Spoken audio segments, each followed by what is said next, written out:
have some updated information. I was right. I mean, is it that hard to predict? Really? Was it? Really? Seriously? Did you think he was going to agree to their proposal? I don't think so. So here we go. Exactly what I was saying earlier. So now what? Now what? And see what Tusi said? Totally agreed with him. Their thing is about survival and trying to draw this out for months. See if the president will cave in. That's what exactly. Exactly what I've been saying. It's all about survival for them. You know, people talk about this or that. To them, it's about survival, the regime. It's so obvious, so blatantly obvious. That's why, you know, I was pretty much on target. And, you know, people say, oh, you'll see, I'll be right. You'll see how this all works out. Well, I would say the vast majority of the time, I've been right. Sorry to say. I've been right. What's up, Ian? Long time no see. So, just to be clear,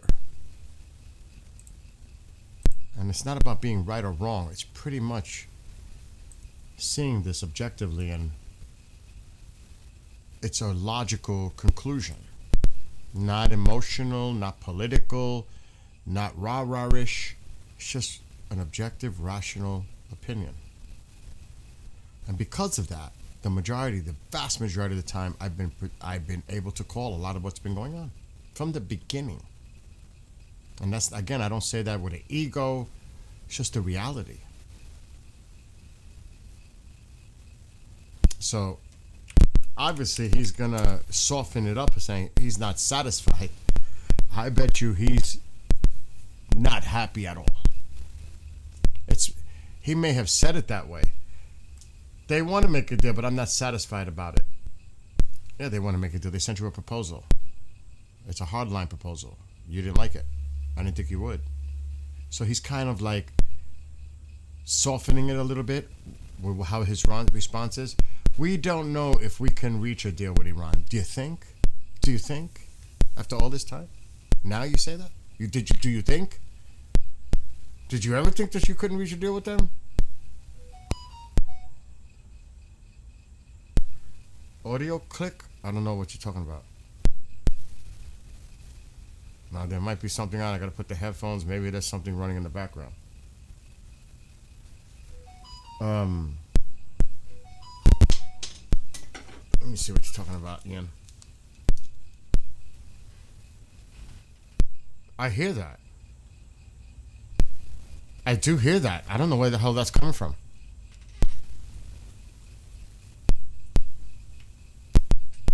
I swear to God, I don't know what that is. I have no clue what the hell that is.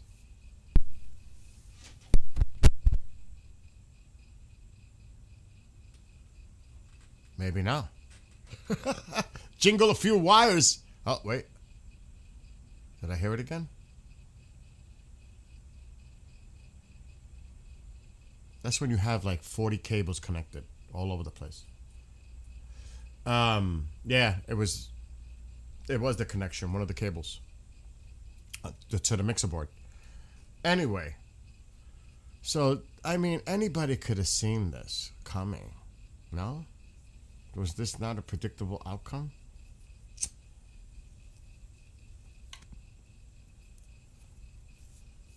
I mean, really? Yeah, it's gone.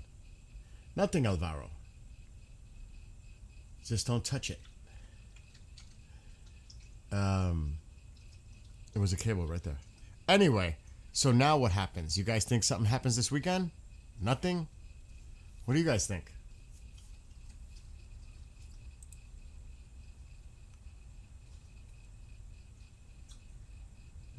See, it was delivered today. They want to make a deal. And so do you.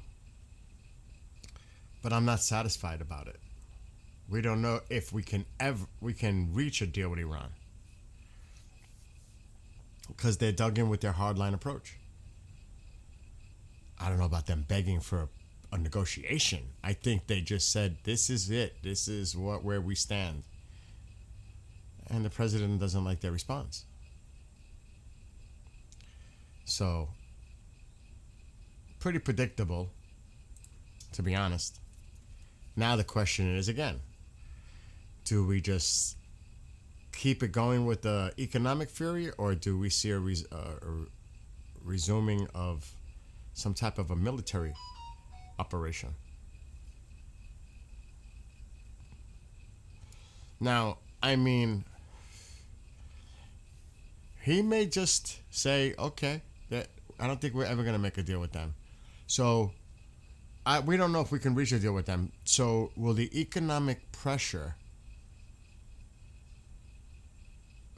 if he says that today, in 5 days, does he expect, not now, Ma, absolutely not now. Does he expect Iran to come to the table to negotiate with a different deal? Or he says, we don't know if we can reach a deal with Iran. That's like now? With the current proposal?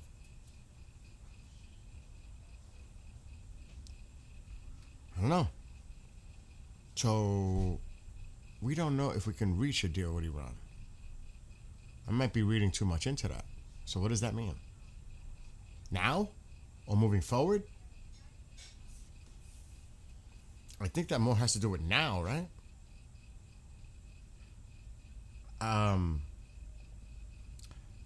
I would not be surprised if you see something go off this weekend. I really wouldn't.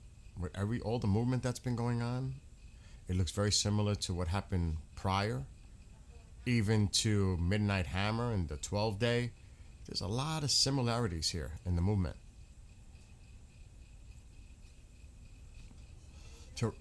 Tehran is even saying, Iran is saying, don't bother hitting Tehran anymore. There's nothing for you to hit here. Oh, really? Really? And now they're doing more economic pressure. I apologize. That door is locked, so Tycho can't get out. Exactly. Yes. Let's go down. Yeah, this was earlier. I put this on the screen. During their morning prayer. You know, they're saying what they always say. So now we just sit and wait.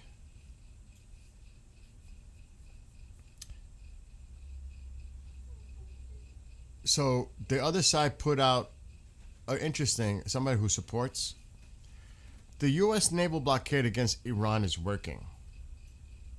Iran is no longer able to export oil as it did before the blockade, which is undeniable. You always hear a but coming, right? The U.S. Navy enforces the blockade at the entrance to the Gulf of Oman, and zero U.S. warships are zero U.S. warships are present near the Strait of Hormuz. The claim that the United States controls the Strait of Hormuz is false. The strait remains under Iranian blockade. The Iranian blockade has prevented any flow of oil from the Strait of Hormuz. The U.S. blockade ensures the Iranian oil disappears from the global market. The status quo of no movement will continue until the war resumes. This is what they're saying. What is that yellow? I apologize for this in the background. Yes, Mom. Well, I want to eat. You know, I'm hungry. I thought you had an egg sandwich. No, No? Didn't Kendrick make you an egg sandwich? I don't know. Oh, okay. Anyway, so you can see this back and forth stuff. They're saying they got the strait closed, United States, they got the blockade. What are the effects? All this stuff. So they're going back and forth, which is not surprising at all, because that's what both sides are going to do. But again, as I was highlighting yesterday, I'm just refreshing it to see if there's anything.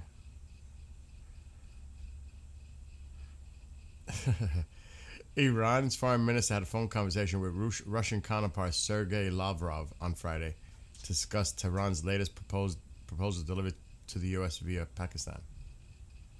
And then the president said, in Iran, the leadership is very disjointed. They're having a tremendous problem getting along with each other. It's got 2 or 3 groups. Really? You didn't know that? You're just figuring that out? There's different factions in Iran. That's how their government works. Maybe 4. And it's very disjointed leadership. And with that being said, they all want to make a deal, but they're all messed up. How many times have I gone over the makeup of the government structure, the factions in Iran? He's just figuring it out that there's different factions in Iran that are all part of the decision making that goes on in Iran. I shake my head when I read stuff like that. Really? You think it's just one person that you talk to decides everything for the country? Like some other countries? Maybe?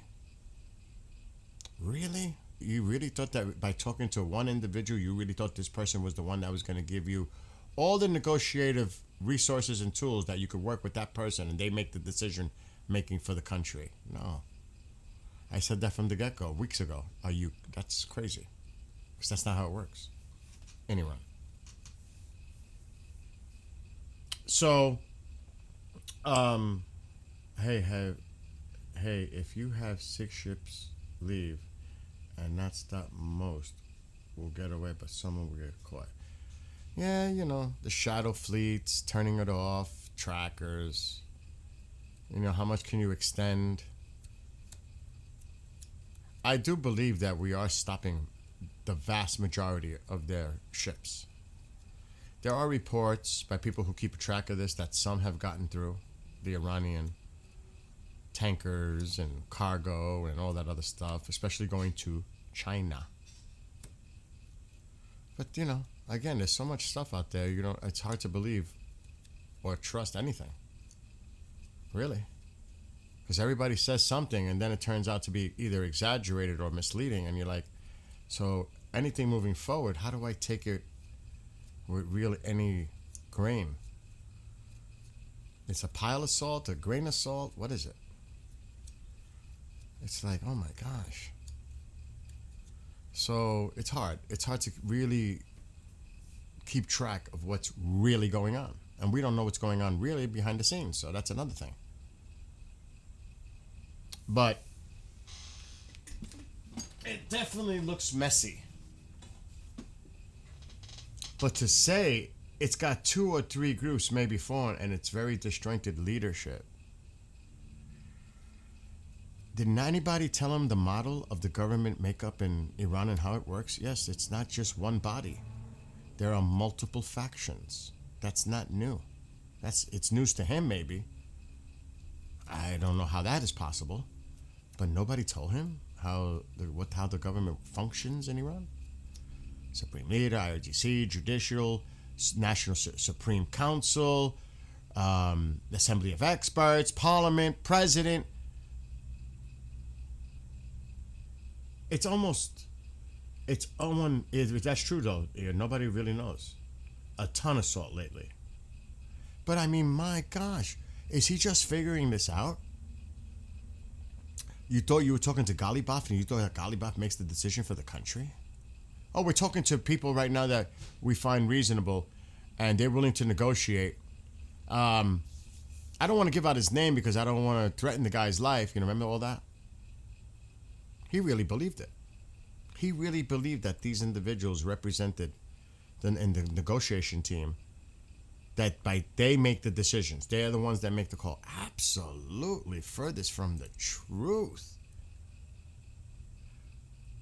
And again, I blame the people around him for not really giving him the background about this.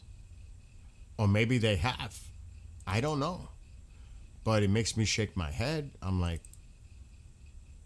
as well as so many other things I always said about the fast-moving boats, that was insane to even think they didn't even consider that a threat. A threat to whom? To the ships, Navy, shipping? What? Did somebody small, narrow-minded only thought about the threat to our Navy, but not to the region, and not to the Strait, and not to the security, and not for the shipping? Commercial? I mean, who in the right mind said that? That is... I shake my head. I don't understand that. We didn't consider them a threat. The fast attack boats. That's what he said pretty much. At the time. Because now he does think they're a threat. But at the time, and this was a couple of weeks ago, at the time we didn't consider them a threat. How could you have not considered them a threat? To who? To what? To where? Who told him that? And that person or those persons should be held accountable for not really filling him in on the situation. And the threat assessment, was that not considered part of the threat assessment for the traffic, the shipping in international waters, for the tankers, is where we're at now? Oh no, we didn't consider it a threat. To shipping? To the traffic flowing through the Persian Gulf, through the Straits of the Gulf of Oman? Nobody considered that a threat. That is the most asinine, irresponsible, incompetent thing I've heard so far. And that's only one. That was a oopsie. That was a big oopsie. And they're paying the price for that oopsie now. Let's see, where is it? It's unfortunate. And you'll have people out there making excuses for it, of course. But the reality is, it was a major oopsie. There's no excuse. We could make excuses. That doesn't change the facts. Is that they screwed up. Just like they screwed up sending weapons in the early days for the protests to get it to the people on the streets of Iran, but instead the Kurds kept the weapons. What happened to that? I think fireworks this weekend too, Jason. I'm with you. I mean, what? Nobody... If this was another situation, oh my God, you tried to secretly smuggle weapons to the Iranian people on the ground through the Kurds, but the Kurds kept the weapons. That would be the biggest scandal, but you don't hear about it, right? Why not? Why not? Isn't that a scandal? You tried to do something secretly to get to the ground, on the ground for the people of Iran, to get them arms, but the Kurds kept the weapons? What kind of bullshit incompetence was that move? So let's not make excuses. Let's not make excuses. They made a few oopsies. Definitely they've made a few oopsies. But anyway, let me see if I keep putting this thing on the screen. You guys could do your own research. I don't know how many times I could put this on the screen and emphasize the point. And I commend Tusi for making the similar points about what's going on in Iran. Between him and Ghalibaf Vahidi, all these people, yep, they all want to take the power. But like Tusi says, and I see, it is being run by the IRGC. Vahidi's the one that's calling the shots. IRGC is really taking control of anything moving forward, the narrative, the hardlining stance. The hardliners are loving it. They outnumber the more moderate, if you want to even call them moderate, presence in Iran. Those that really did want to negotiate because they're worried about the future of Iran as a country, all that. But to say that on the screen, it's got 2 or 3 groups, maybe 4, and it's very disjointed leadership. It's not disjointed. They don't agree on how to move forward. If you want to call that disjointed leadership, that there is an internal conflict within the government makeup, the factions, yes. Yes, that's legit. Again, spin, spin, spin. Because it's important. No way. Absolutely no way. I'm live now. What is it? What is it, Mom? What?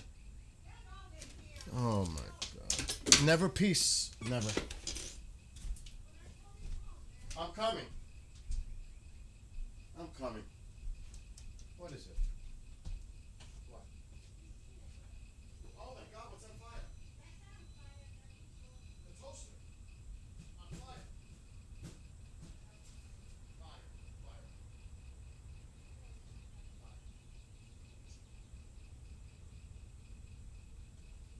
Again. Fire.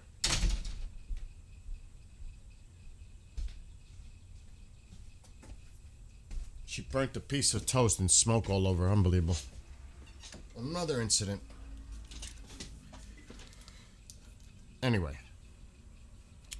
So, you know, when the main thing that I've always said and emphasized is being objective, not party driven, not politically driven, rational, constructive, critical thinking from an objectivity point of view, not a political point of view, but try to read into this from a practical, logical, rational point of view.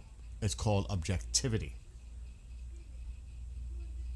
which is very difficult for a lot of people because they're dug in so much that no matter what one side does or the other sides do, they can do no wrong, and we make excuses.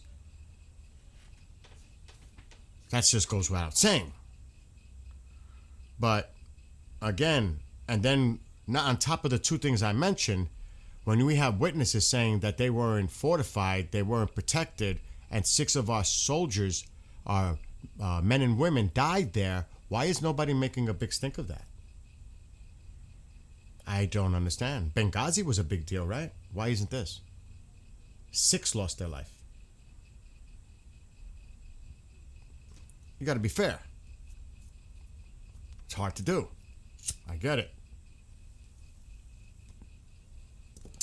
And what I think they should do is bring those witnesses to a hearing and let the public hear from them the discrepancies and the lack of preparation and protecting them in Kuwait when that happened, and making it sound like they were fully protected, this, that, when that's bullshit. And there should be a hearing, a public hearing, so the public can make their own conclusion by listening to the witness testimony of what really happened there. It's been done before. I don't know why they won't do it now. Maybe they will. We'll see. Time will tell. But that may not happen until a certain party doesn't control the hearing process and won't allow a hearing of that kind to take place. We might have to find out about this, who knows, maybe in a year or two from now, or who knows. Because I don't think they're going to want it. So we'll see. If that ever comes out. And when. That's the reality of the situation. The political landscape of it. Which is unfortunate. Because they should all be concerned. All right, let me see if I find this.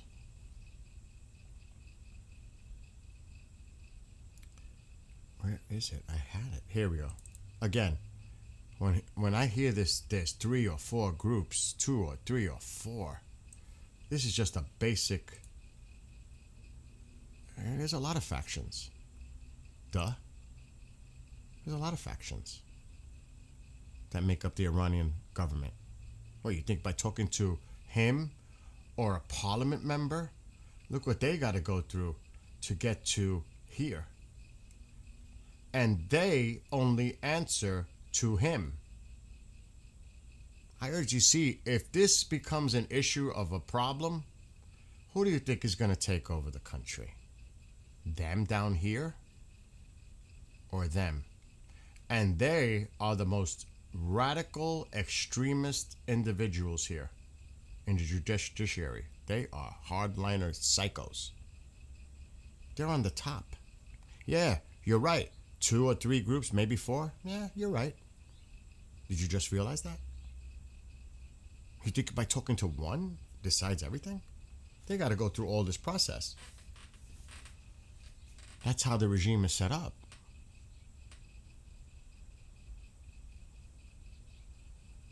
Especially that Expediency Council, the Assembly of Experts who get to choose who the next Ayatollah would be, with the IRG's influence on that as well. We're talking to a guy in Parliament and the foreign minister, like they're the ones who represent the power structure, the decision making in Iran. Are you kidding me? You know how many parliament members there are? 290. And most of them are hardliners. I think it's 290. Alexa, how many parliament members in Iran?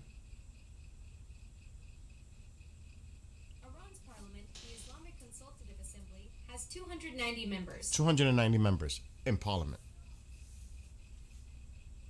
Oh, so when one says something and he's part of the negotiation team and he's been reprimanded, and you see what he's doing now? Now he's all over the place. Now he's like trying to show support to the IRGC and trying to be a tough guy. He flipped his script because he was threatened probably to be in prison or house arrest or whatever. And he had to toe the line. Now he's towing the line. Same thing with the foreign minister. He had to put a certain stance now, more tougher stance, because the IRGC is saying, oh, hell no, Fahidi. No. Do not negotiate the nuclear. Do not negotiate the missiles. Do not negotiate the enrichment. Do not negotiate the Strait. That's where we're at. That's the deadlock right now. Yes, there was a conflict on how to move forward here between the parliament members, the foreign minister, the president, with the people on the top, the hardliners, and the IRGC. I think we kind of can figure out who won that out. Good or bad for them, which is probably bad, because now it looks like they're going to go to the wire. They're going to become martyrs. They don't care about the people. Right now it's survival. And now you're going to have to deal with the IRGC, a militarized control of Iran. They're the ones calling the shots. So when I hear about economic pressure and all this shit, they don't care about the people. They don't care if they starve to death or run out of power or food, water. Their main objective is to survive and also for revenge against the United States, the great Satan. This you have to think, they don't think in rational terms. You're not dealing with rational individuals. You're really dealing with terrorists. Think you have to take that approach. You are dealing with terrorists that you are their sworn enemy, and as the Zionists, of course, too, because we support the Zionists. This is, their personal view, the great Satan. So, with all that being said, let's see if certain things work out the way we think they're going to work out. I wouldn't put a guarantee on that. I'll tell you that right now. I would not put a guarantee. Bill, what is your opinion on the new 25% tariffs on all European starting this Monday? He's doing that to pressure the EU.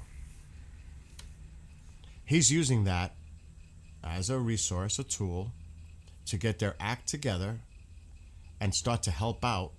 It's connected to the Strait of Hormuz.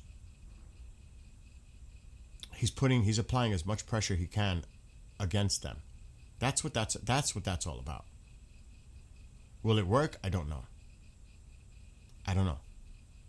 But I believe that's part of it. To try to apply more pressure on them to take a stance, get involved. Remember, they have so much to lose in this themselves because they're the ones that really get the majority. Asia, Europe, they're the ones that get the oil from the Strait, really. So he's applying even more pressure to them. They should get involved. They should send a contingency of support. What, is Iran going to attack the whole world? Really? So, but a lot of these countries have internal issues themselves with their own extremists, and they don't want to get involved because they know all kinds of shit could happen in their countries, and they're scared to death of that. That's the reality of it. They know. But how much worse can it get when you have what's going on in the UK, and it's happened in France in the past, and in other places too throughout Europe. They are worried about, let's saying, something is awoken there. They fear that. That's why they're trying to distance themselves from it. And plus, in the past, even though we didn't have relationships with Iran, a lot of them did. Let's not forget that, economically. So, there's a lot involved. So I think it's just applied pressure. Will it work? I don't know. And ultimately, the people are the ones that are going to pay the price, because this is really applied for the pressures for the government, but it always trickles down to the people getting affected. So would the pressure of what's going on internally in these countries being affected by it put pressure on their governments to take action? I don't know. I don't know what stance they would take. Would they blame their governments? Would they blame the United States for doing it? You know what I mean? I guess it depends on the individual and their political perspective and opinion. But ultimately, it trickles down to the people. They're the ones that got affected by it. But it's applied pressure to the government. Now, will the people there apply pressure to their government? That's the only way I can interpret it. LDS. So, again, you could look at this in many ways. That's the way I'm looking at it. But as far as this is concerned, this is obvious. There are factions. Tusi said it forever. To say now there are 2 or 3 or maybe 4 factions and they're all disjointed and you didn't know that?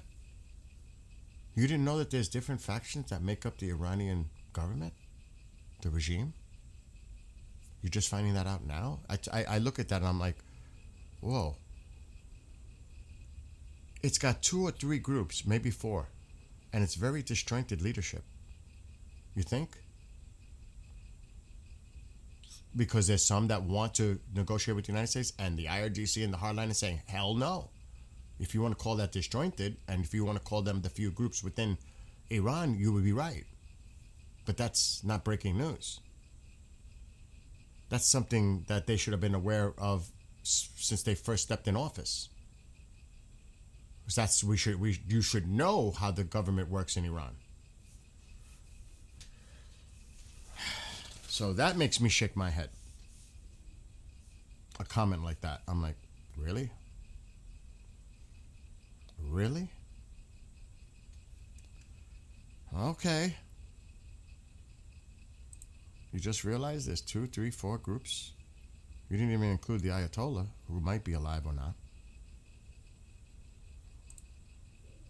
I don't know. It's all over the place, too. President Trump says he's not satisfied with Iran's newest and final offer. Because Iran has said that. This is their final offer. So now what? Final? So are you not going to come begging in a week or 2 because you're economically destroyed? Your oil production? That's your final offer? Really? You're not going to bend at some point? That's definitive. Final offer? I'm not so sure about that. I ain't buying into that. This is their final offer. Let's see how that plays out. So again, there's so much going on. Now the ultimate question is, will the United States strike Iran with Israel? And what are they going to target? I don't think it's going to be the same list as the last time. And remember, do not forget, and I'm surprised that I actually caught onto it yesterday, because we're not paying attention. The Russians already have said they support Iran. The Russians can't be trusted. if he talks to Putin and he said the right thing, I was like, good on you, President Trump, for saying it. You know, the Russians were saying, oh, if you start the campaign again, it's going to go very badly. And the president told Putin, well, don't worry about us. You should be stopping the war with Ukraine. Worry about the Ukraine. I'm glad the president took that stance. Don't talk to us about anything until you figure out what you're going to do with Ukraine first. I'm glad the president said that to Putin, stood up to him. That was awesome, in my opinion. But the Russians are doing their activity. Meanwhile, up north, we have the movements here with tankers. And yes, the Iranians have a few ports here. It is no way close to the production down south, no. But they're still doing some stuff with the Russians, tankers, goods. You know, it's coming in. They're still doing their shit. They're still doing their stuff up north in the Caspian Sea. There's still the flow going between Iran and Russia and Azerbaijan and Turkmenistan and all that. So meanwhile, we hear all this stuff about Naval Blockade, Strait of Hormuz, United States stopping all their flow. Well, what the hell are you doing about up north? Choke them completely. They're still doing this with the Russians and these two other countries, majority. The Iranians. What happened? What happened here? And they are using land border crossings as well for supplies. And who do you think is probably helping them in this picture? Pakistan? No? So you think that Iran is totally cut off? You would be mistaken. And even if this little bit, few hundred million, come in, it can still support the regime. Anything that comes in, if you're going to say that you're going to completely decimate their economy by this, well, what are you doing about this? This is an open door. Nobody's doing anything about this?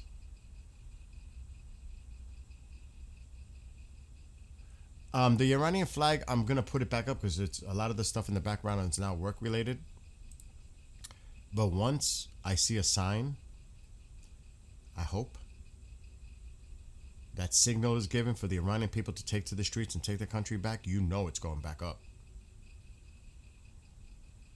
I'm waiting now. I'm waiting, hopefully, to see that opportunity where the people take the country. And the regime is gone. Total regime change. Not the bullshit we're being told. You don't see them talking like that anymore, do you? Total regime change. You don't see them talking like that anymore, do you? I haven't heard them say that in recent days. There's been total regime change in Iran. You don't hear that now. I wonder why. So who knows? Let's see if anything is.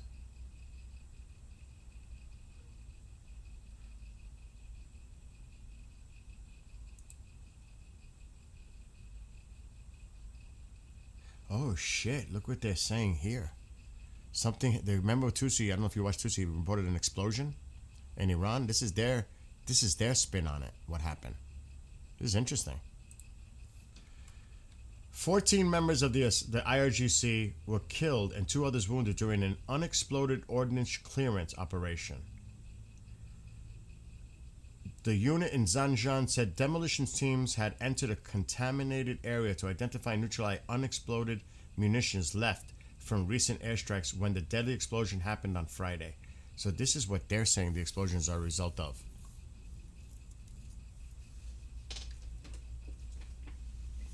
So, yeah, there were explosions. I don't know necessarily it was gas. This is what they're saying it was. A result of. So, believe it, don't believe it, that's their statement on the whole thing of what happened with the explosion. So, Right now, we wait for the financial market to close, the oil market to close. I believe that closes at 5.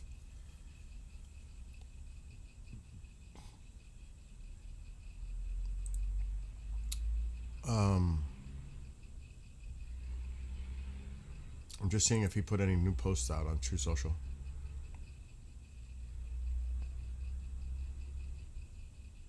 Not that I see regarding this topic.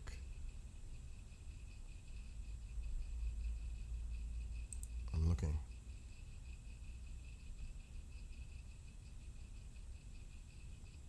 Something to do with Iraq.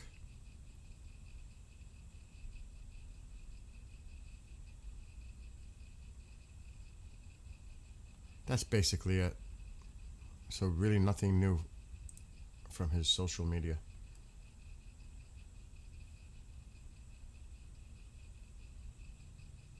Oh God.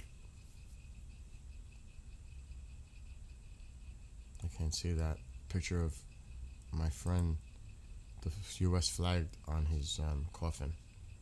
He passed away last week. They posted a picture on it.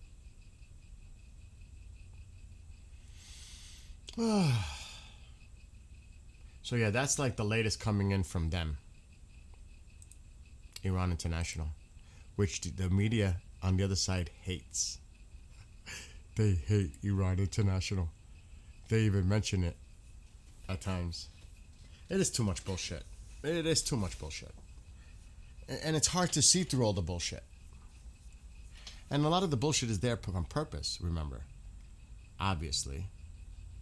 It's part of it to throw bullshit out there so people feed into the bullshit. That's the whole point.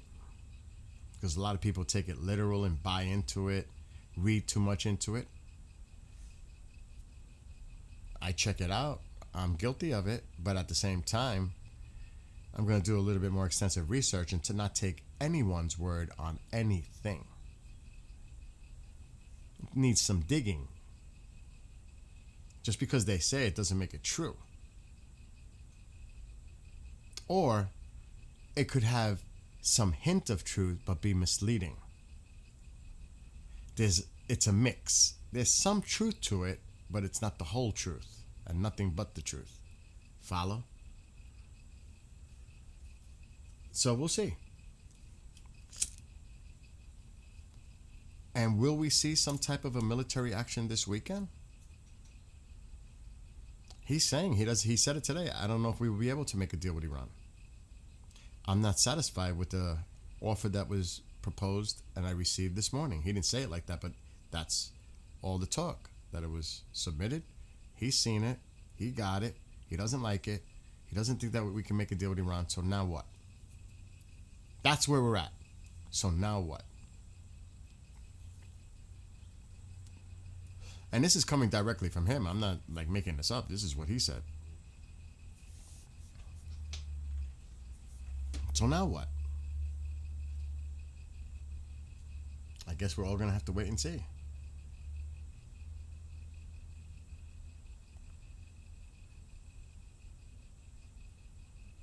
Wow, this guy could be risking himself. Oh, this guy put himself out there. A rapper from Iran. He put himself out 1 minute ago. Oh, man, he exposed himself. A young Iranian rapper named Sam posted a rap video on Instagram showing him near Tehran's Malad Tower protesting internet shutdowns, pressure, and repression against people and economic hardship. Oh, boy. What is this? The U.S. and its regional agents are preparing for several major assassinations and renewed bombings. I agree. That's what I said. This is what they're saying. And that's what I'm saying. For several major assassinations. Yeah, do it. I've been saying that. Target the regime members. Target the ones you think are calling the shots in Iran. Cause total chaos. Then you might get somewhere. And all this talk about blockades and all this shit, stuff could fall into place just by hitting these targets, targeted assassination. I'm just saying, I hate to say it that way, but they know. They know. The U.S. and its regional agents, Israel has a list, are preparing for several major assassinations and renewed bombings, and they are confident that no political, military, or economic center will be targeted inside U.S. territory. If war breaks out again, the Islamic Republic and its axis of resistance must strike all targets with force. It cannot be said that every few weeks or months, assassinations and bombings are carried out in Iran, while the leaders of the infidelity and warmongers sit calmly and safely in their palaces, ordering fire without paying a price. And this is what I was talking about before. Iran Supreme Council of the Cultural Revolution appointed by the Supreme Leader. This is what the fuck you're dealing with. Can people wake up? Can people really wake up? When are people going to wake up and see what's really going on? I've been saying it for like months. Tusi's been saying it. Nobody's paying attention. This is the problem. And they already know they're going to get targeted, as they should be. As they should have been from day one. Which the Israelis did do. It was the Israelis, and the word was that from U.S. intelligence that knew the location of the mouse, and they took him out right away. But it was the Israelis that took him out. Based on U.S. intel.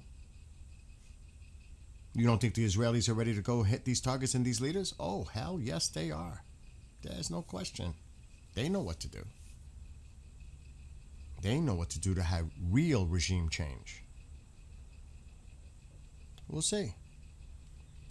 So it's not like the Iranians. They're in hiding right now. You know, they definitely won't be seen above ground. If not already, but very soon, you won't see them. Because they expect something's inbound. It's coming. They know it. We know it. I think we know it, right? What's up, Amy? So they know. They know it's coming. But they're saying, well, if they target our leaders, they're threatening to target ours. I take that as a direct threat to the president. That's what I take that as. It says U.S. and allies must be targeted in their palaces. Well, I take that as a direct threat to our president. What you gonna do? Accept their rhetoric and just say, that's what they always say. It's just rhetoric. Were they not possibly connected to other attempts?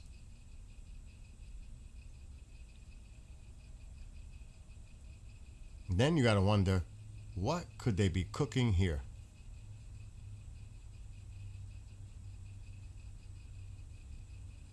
You have to wonder. What does that mean? Is it just rhetoric? I'm sure our law enforcement are looking at any possible credible threats. Of course. Especially to the president. And maybe others. Maybe Uncle Lindsay's on that hit list. Who knows? But that's a concern when they come out with that rhetoric. Because they know we're going to target them. So they're saying, well, if you target us, you've been targeting our leadership, and do you think they don't forget about Soleimani? And now the Supreme Leader and others? You don't think they're just going to let that go? They're going to want revenge. We're going to get you now. It's fair game. That's what pretty much that is saying. I take that as a direct threat. You don't take shit like that lightly and say, oh, it's just rhetoric. Oh, no. I take that as a serious threat. And I'm sure we are. But it goes back to the Supreme Council. As I mentioned earlier, it goes back to that. These hardliner, radical, jihadi nut jobs. And, I mean, we just got to take these individuals out. Take them out. And then, when you remove quite a bit of them, then really, who's running the country? Then you can say, okay, now it's a shit show. Who's running the country now? You take out Vahidi, I'm going after all of them. I'm going after all of them. All these parliament members, I don't care. If you really want to win this and make change, real change, that's the way you do it. Go after every one of them. 290 of this. Alexa, how many members in the Assembly of Experts in Iran? The Assembly of Experts in Iran has 88 members. They're on the list. Alexa, stop. So 290 plus 88. So say that's like what? Close to 300. Alexa, how many members in the National Supreme Council in Iran? The Supreme National Security Council in Iran has 13 members. 13. Would you like me to calculate the total number of members across all these councils? Yes. The combined total is 391 members. 400. There's 400 of them. That doesn't include the Supreme Leader. These are the councils. Forget about the IGC. That does not include the IGC. So there are 400 of combining all these councils and parliament. There are 400 of these people. You leave any of that intact, the regime survives. Because there's a lot of hardliners there, if not most, all. There's not going to be change. You've got to take that out. You want to see real change and a really disorganized government, not the shit that we've been told, but really take that out, the vast majority, and then you'll see how fast they cave and come to the table. You'll see how fast they come then. Real fast. Because there's nobody left to run the country for real. And of course, Vahidi, the major guy you got to go after. And that police guy, I cannot believe he's still out there. I can't remember his name. But you got to get Vahidi. That's a priority. Because he might be the one who's calling all the shots in Iran right now. Not necessarily the Supreme Leader, I don't know. But, I mean, and there's not many posts about him anymore. There's not. He's lying, and he might be lying low. This is the guy. This is the guy you got to go after. He may be calling all the shots and answering only to him. Well, not to him, not anymore. Mouse Jr. Look what it says here. The new IRGC chief, Vahidi, is more radicalized than the freaking Ayatollah was. He has ordered to speed up the so-called Kavir plan, which is nuclear. This is who you're dealing with now.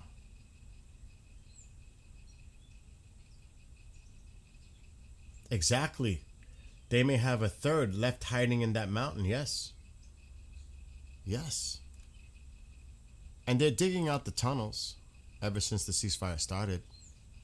Because a lot of these were so fortified, our bunker busters couldn't penetrate them because they're granite mountains. Couldn't penetrate them. What we were doing instead is burying the entry points, the tunnels leading out. We buried them. They're digging them out. They're digging them out right now. They've been digging them out. So they can get their access to more of their launches they hidden in there and more of their missiles they put in there. So throughout all this ceasefire time, how much were they able to recover and get access to these so-called missile cities? It's a big question. I'm sure we know. We've been keeping an eye through all the intelligence, whether it's in the air, on the ground, otherwise, drones, Space Force. The Israelis the same? It's a good question. And if shit breaks out, I guess we're going to find out, right? How much of a capacity they have left and what they're going to launch and to whom and to where. I guess we're going to find out. If military ops start soon, we're going to find out. The answer, we'll know the answer kind of quickly too. So, again, we're in that same situation. Wait and see. What happens next? Because, again, if you look at the president's statements, I guess he was on his way to Air Force One or Marine One or whatever. Not Air Force One, Marine One, whatever. When they were talking to him, he said, I'm not with this new. No, I'm not saying it the way he said it like that. I'm just saying it. I don't agree with this new deal that they offered. And I don't know if we'll ever be able to reach a deal with Iran. So I think he pretty much knows that's it. Now what? What are you going to do? And you can only imagine all the people in his ear telling him, giving him advice on what to do. My gosh.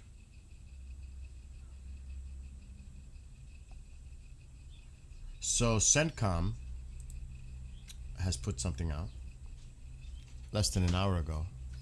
I'm not going to start the conversation until I see what's going on in the room. Yes, Mom. Somebody's playing games. Yeah? Like how? Okay, John. John? John, that's what's John's last name? I'm not going to say it. I'm live. Okay. And who else? Anyway, so CENTCOM put out a new video. U.S. forces continue to patrol international waters and enforce the ongoing naval blockade against Iran. As of now, 45 commercial vessels have been directed to turn around or return to port to ensure compliance.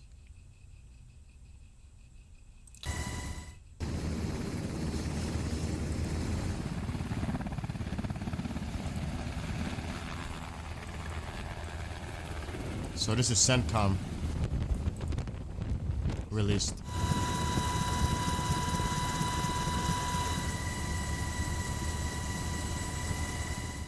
And that's it. It's a short video, 20 seconds, I think.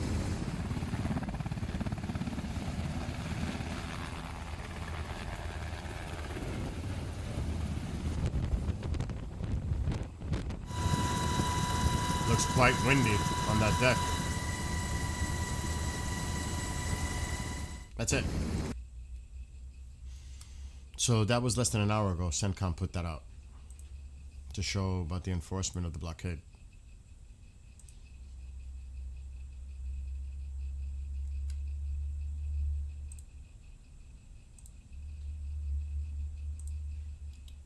Let me go back to where I was going to go.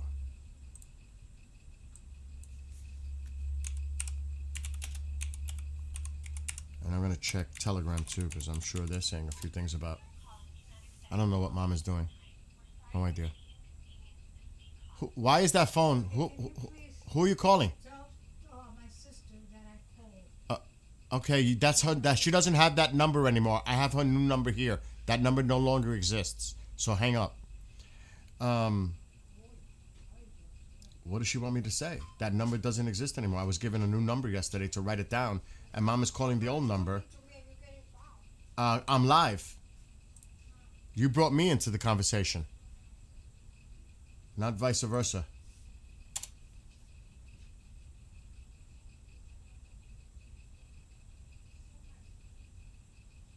Then she gets mad at me. She's the one who addressed me.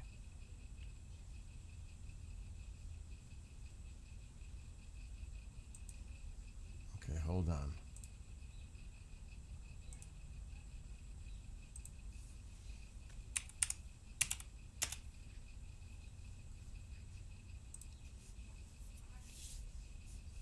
Then she gets mad at me.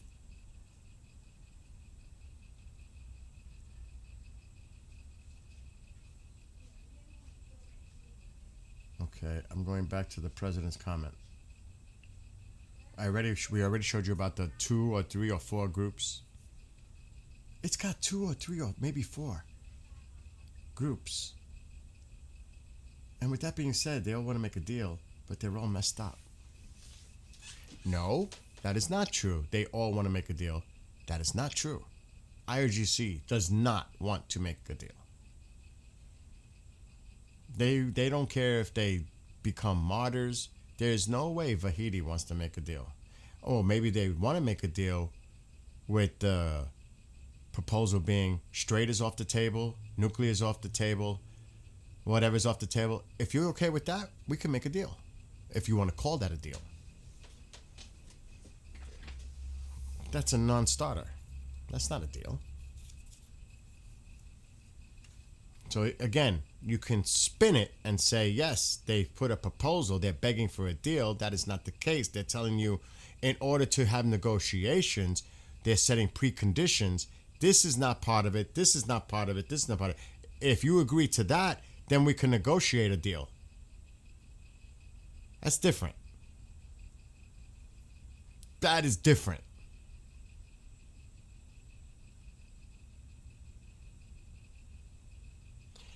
Now, interestingly,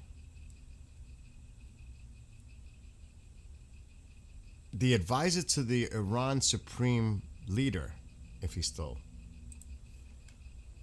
a renewed war would focus on Iran's southern coast, areas near Isfahan, and parts of western Iran, while Tehran could also see some assassinations.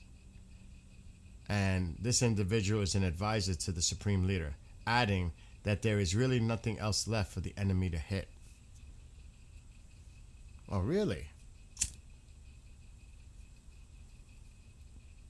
Really?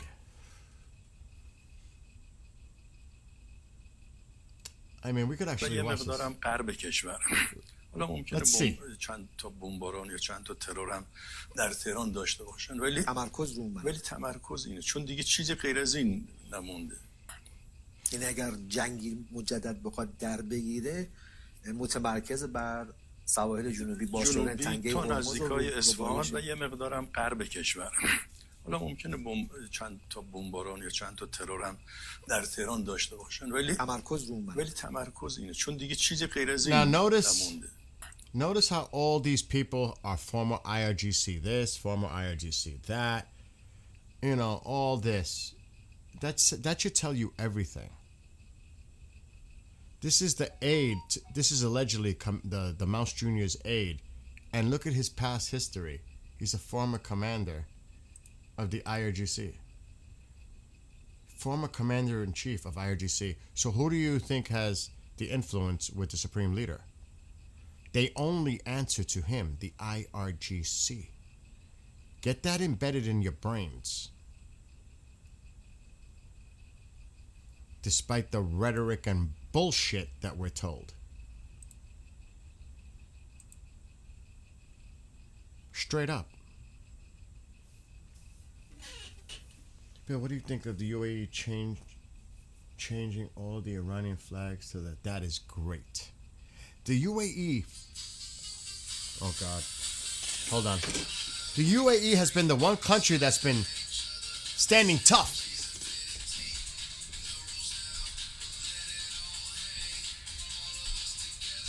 Oh, not to be spamming.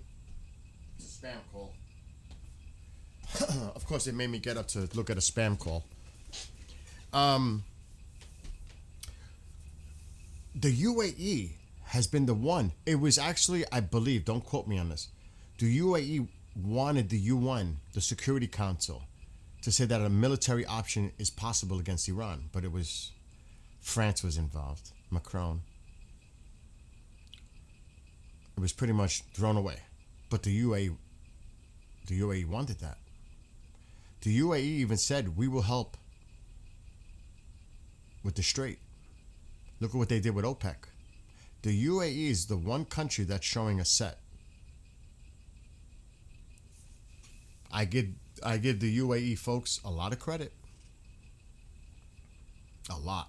They're making a stance. They're showing. Look at Israel and the UAE working together. Who would have saw that coming? The Israelis sending personnel and military equipment to the UAE. I think it was the Iron Dome. The UAE is really intriguing. It's an interesting player here, to be honest.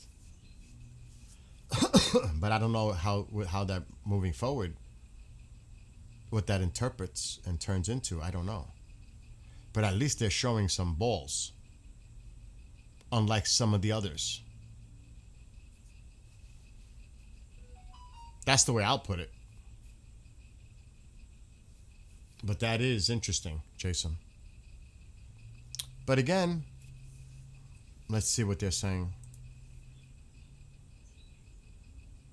Now, he said this? Really? We gotta hear this. I gotta hear this. Even the hardliners? Really? When he says stuff like this, it makes it sound so... It's not, like, credible. When he says... I'm just reading, and I'm gonna play the video. When he says stuff like this, his credibility goes down the tubes. When he opens his mouth and says things like this to me. Wants to make a certain deal. The other group wants to make a certain deal, including the hardliners. Including the want to hardliners? make a deal too. Why wouldn't they? They have no Navy. They have no Air Force. They have no anti-aircraft. They have no nothing. Even the hardliners? Group wants to make a certain deal. The other group wants to make a certain deal, including the hardliners. The hardliners want to make a deal too. Why wouldn't they? They have. Okay. Let's clarify that. The hardliners want to make a deal if you bend and accept their terms. He should say that. The hardliners even want to make a deal, but their proposal is unacceptable. That would be more clarity. That would be more of an honest assessment. But when you say the hardliners even make a deal, well, get into the specifics. How the hardliners want to make a deal. And what are their preconditions in such a deal? What would you have to do to make that deal happen? See what I'm saying? There is truth there. But you're not giving the whole story. That's misleading. That's misleading. On a technicality, yeah. But they have preconditions that you must agree to in such a deal, which he's not. He already said it's unacceptable. So spin is spin.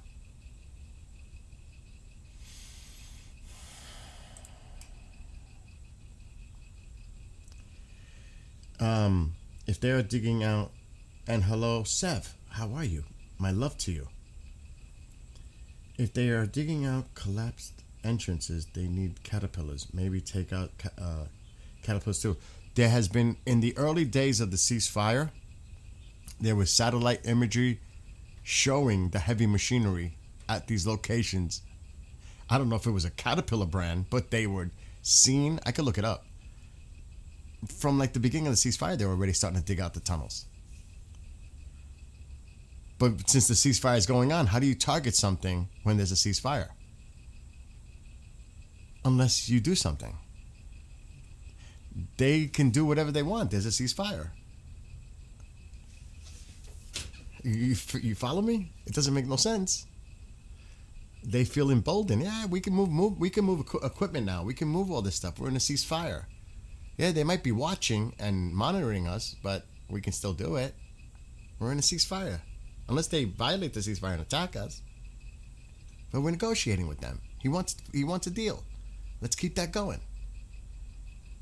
Let's play for time.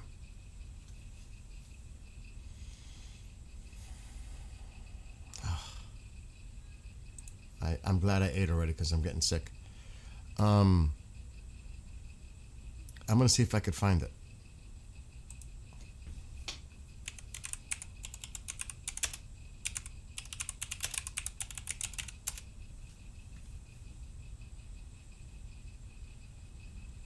Which may be difficult.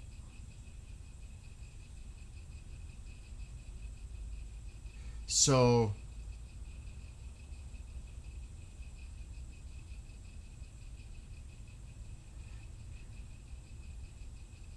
I don't know if I can believe that. I'm not even going there. Again, everything I'm looking at, huge piles of salt. How they're digging out at different locations.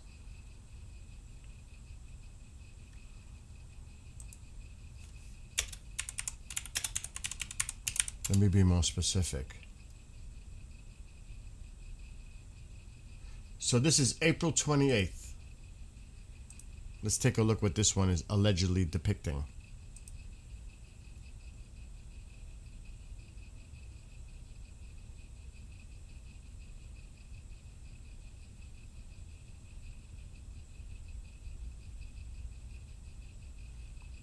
So they're using satellite imagery. And how they're restoring shit during the ceasefire. This is unbelievable, if true. Let's see what it's describing. New high-res images from Iran taken by SOAR Atlas show damage at the missile base, an underground ballistic missile storage facility, and at the nearby commander of the Faithful camp used to house personnel supporting operations. And this was released on the 28th. It shows the damage. That doesn't show anything about them.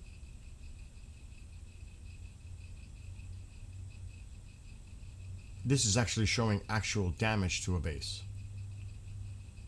But where is the imagery of them with the equipment? Let me see.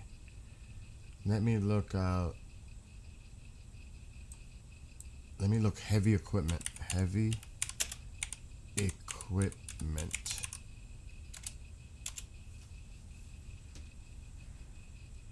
Oh God, let's skip that.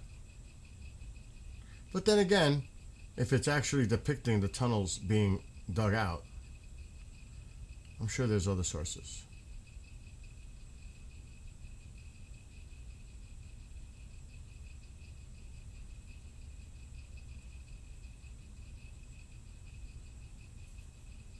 Yeah, that's rhetoric. Where is the images?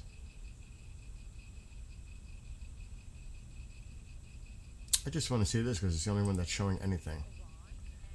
I'll mute it. I want to see this imagery.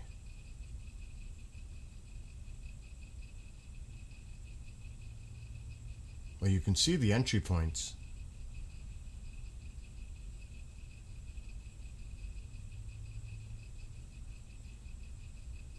But this is talking about missile launchers trapped underground.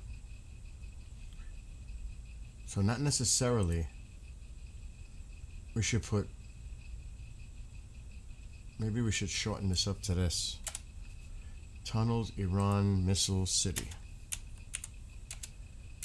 Let's see if anything comes up, because they are digging. That's a fact. They're digging them out.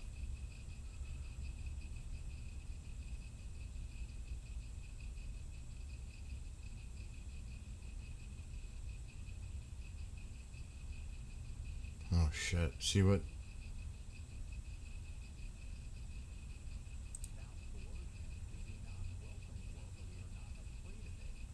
What? What the hell is this?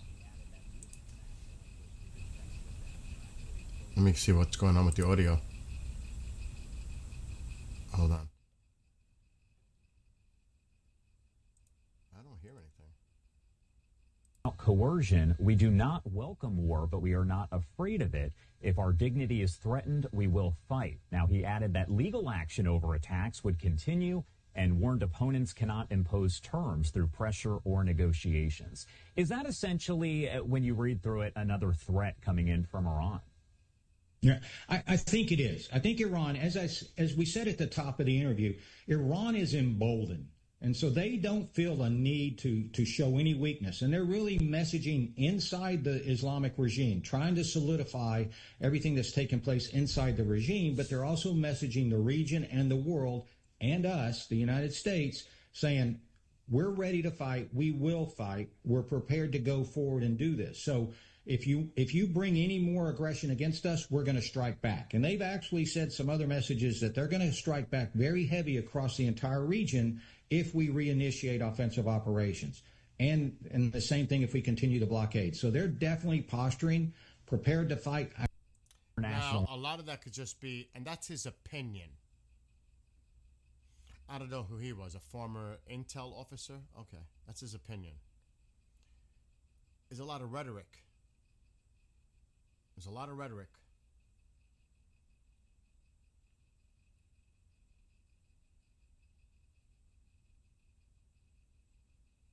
I don't know about that undersea tunnel talk either. I mean, all kinds of propaganda. All kinds.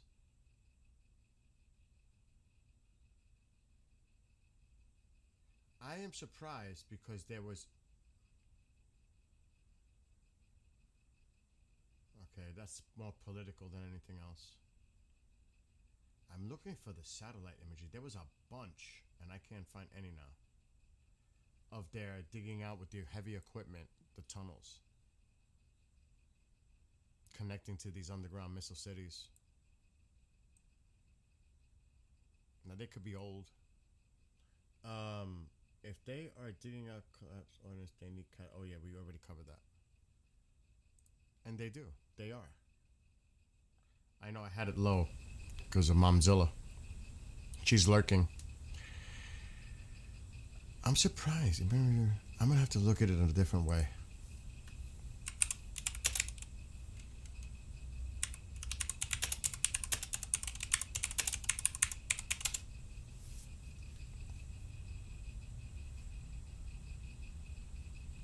One day ago, today, I don't know who News 18 is. Oh, if it's India, I am not looking at it. They are so irresponsible with their coverage. Oh my God. So this is the Times of Israel, today.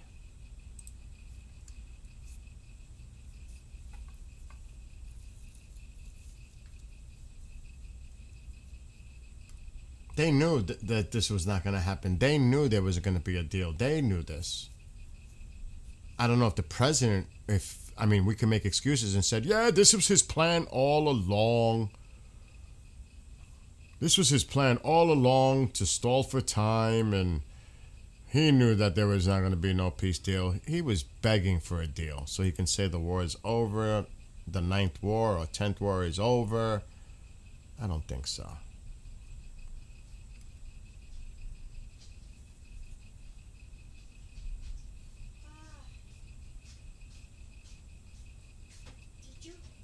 Did you have anything for Amy Scholar? No, not yet.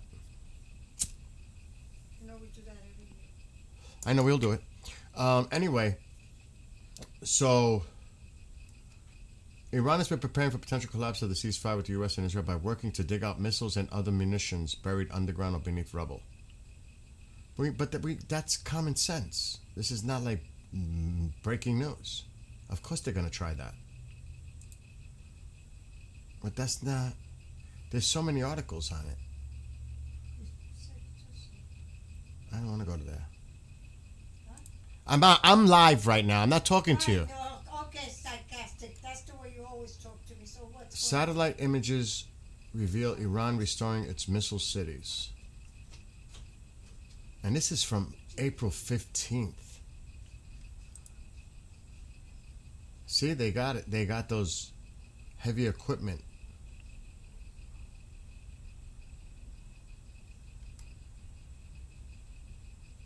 So there's so many. I'm not going to the Times. There's so many articles here, but I'm surprised I'm not seeing a Fox News or...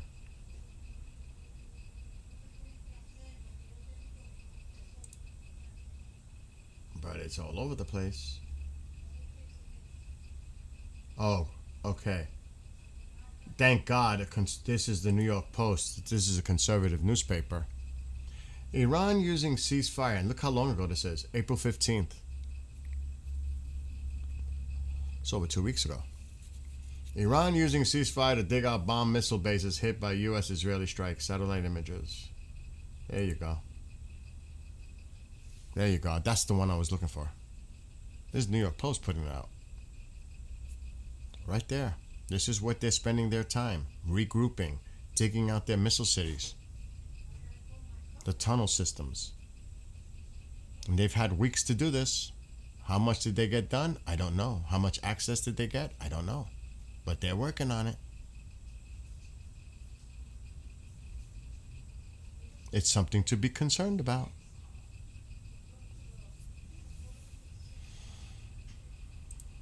No doubt about that. Let me close the door. I'll be right back.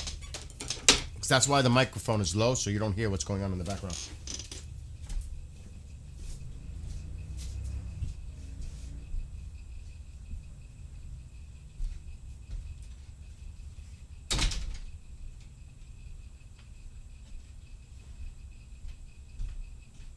It's very frustrating for me.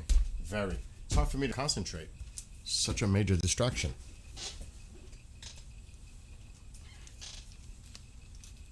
Okay, now we can boost the mic up a little. Door is closed. I should have locked it. So, the work appeared concentrated at the entrances to the missile bases that were hit and sealed off during the war, preventing Iran from deploying its rockets. The image suggests that Iran could be rushing to salvage its missile launches during the temporary ceasefire, which remains in effect this week. Mediators, blah, blah, blah, blah, blah. And this article is old. April 15th. Meanwhile, today's May 1st. So how much did they get done? How much were they able to retrieve? I don't know. I hope we know. I would assume we know. And if so, if you're expecting a retaliation by Iran and they're going to hit the Arab countries to try to really take out the energy infrastructure, we better know where those missiles are and hit them before they can do any real damage. There's a lot to take into consideration here. Some Euro news. Iran. Oh, God. Oh, I saw that. On a post earlier. Yeah, it's a Gitmo. It's an interesting question. Again, a lot of these facilities were in granite mountains where the bunker busters couldn't penetrate, so they said, okay, we obviously can't penetrate, so we'll just bury the tunnel entrances. So how much is intact inside? All of it? Some of it? I don't know. And I don't know what the difficulty is to unbury these tunnels, these entrances. And is there just one entry point? Are there multiples? I would think there's multiples, right? It's not just one. I don't know. These are questions that obviously we don't have access to intel, but they should. I would hope. They better.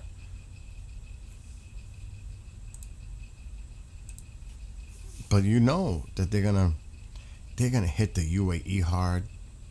Who God only knows what they're gonna try to hit to cause absolute global chaos. I mean, like, really take it to another level. And that could be really scary. So we'll see.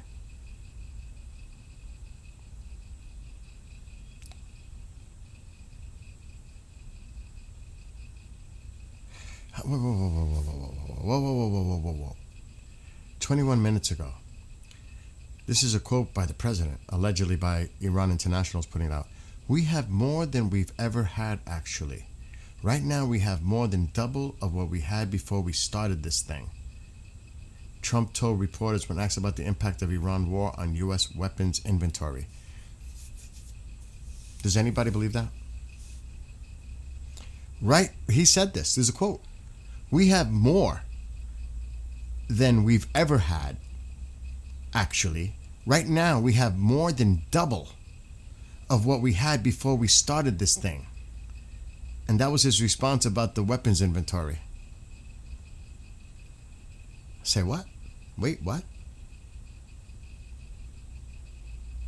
So we have more than double before we even started this? The inventory? So is that what the Pentagon is saying? And wait a minute. Really? We have more than we've ever had, actually. Right now, we have more than double of what we had before we started this thing.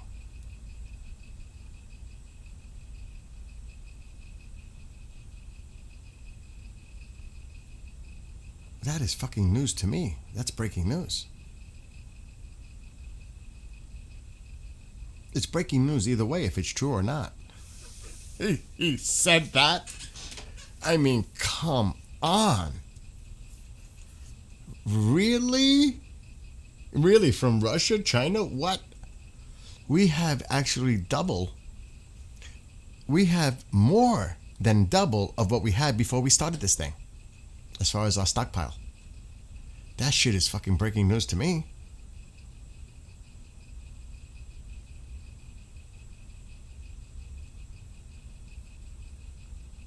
Anybody?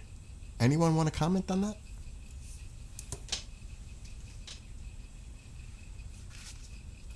No one? No one wants to bite on that?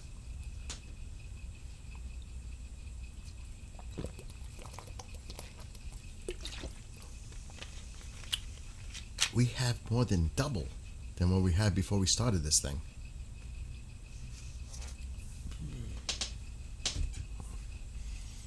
Maybe I'm just going to come up with something.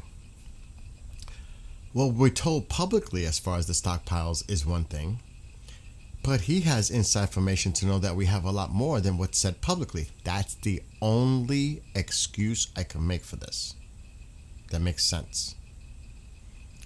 That he has information that he's privy to, that what we see in the public domain as far as what stockpiles we actually have is not truly accurate, that we may actually have more. Now, I don't know about double. Maybe. That's the only rational excuse I can make for a comment like that. That's the only rational excuse I can make. That he is aware of actually us having a lot more than is publicly known. Follow? Oh my God, Papa John's? Gitmo?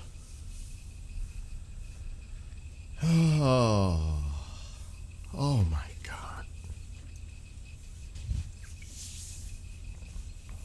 And this is what I mean. So I think sometimes people should just be quiet. Don't say. You know what? I would have took the diplomatic approach.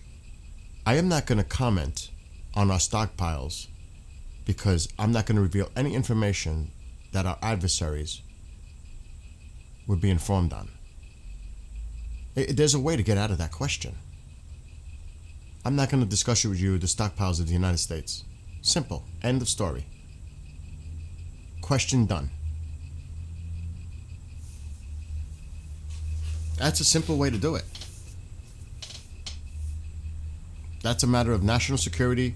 I will not discuss what our stockpiles are. But just end it right there. End of story. No more. Done. Exactly. Double bluff? Triple bluff? What the fuck? But you understand what I'm saying?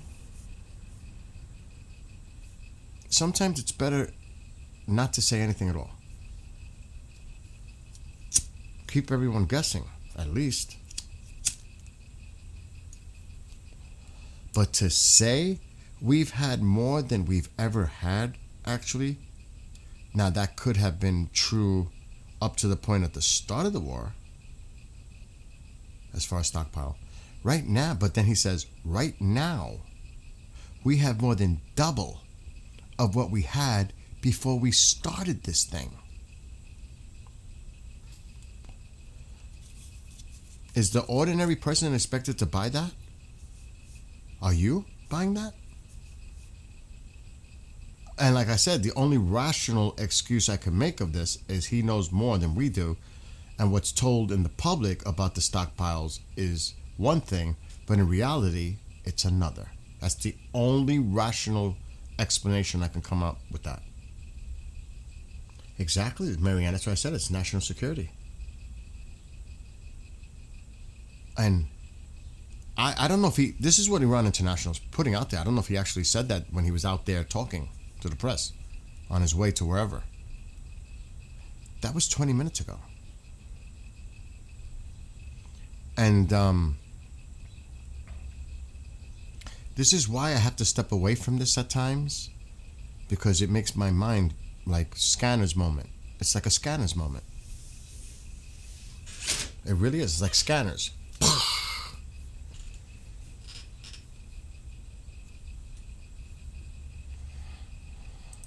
Definitely a SMH moment. Shake my head. I'm like, what?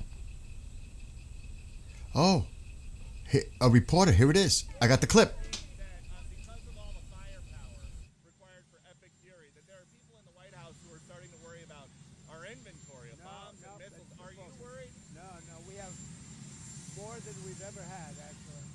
Because all over the world we have inventory, and we can take that if we need it.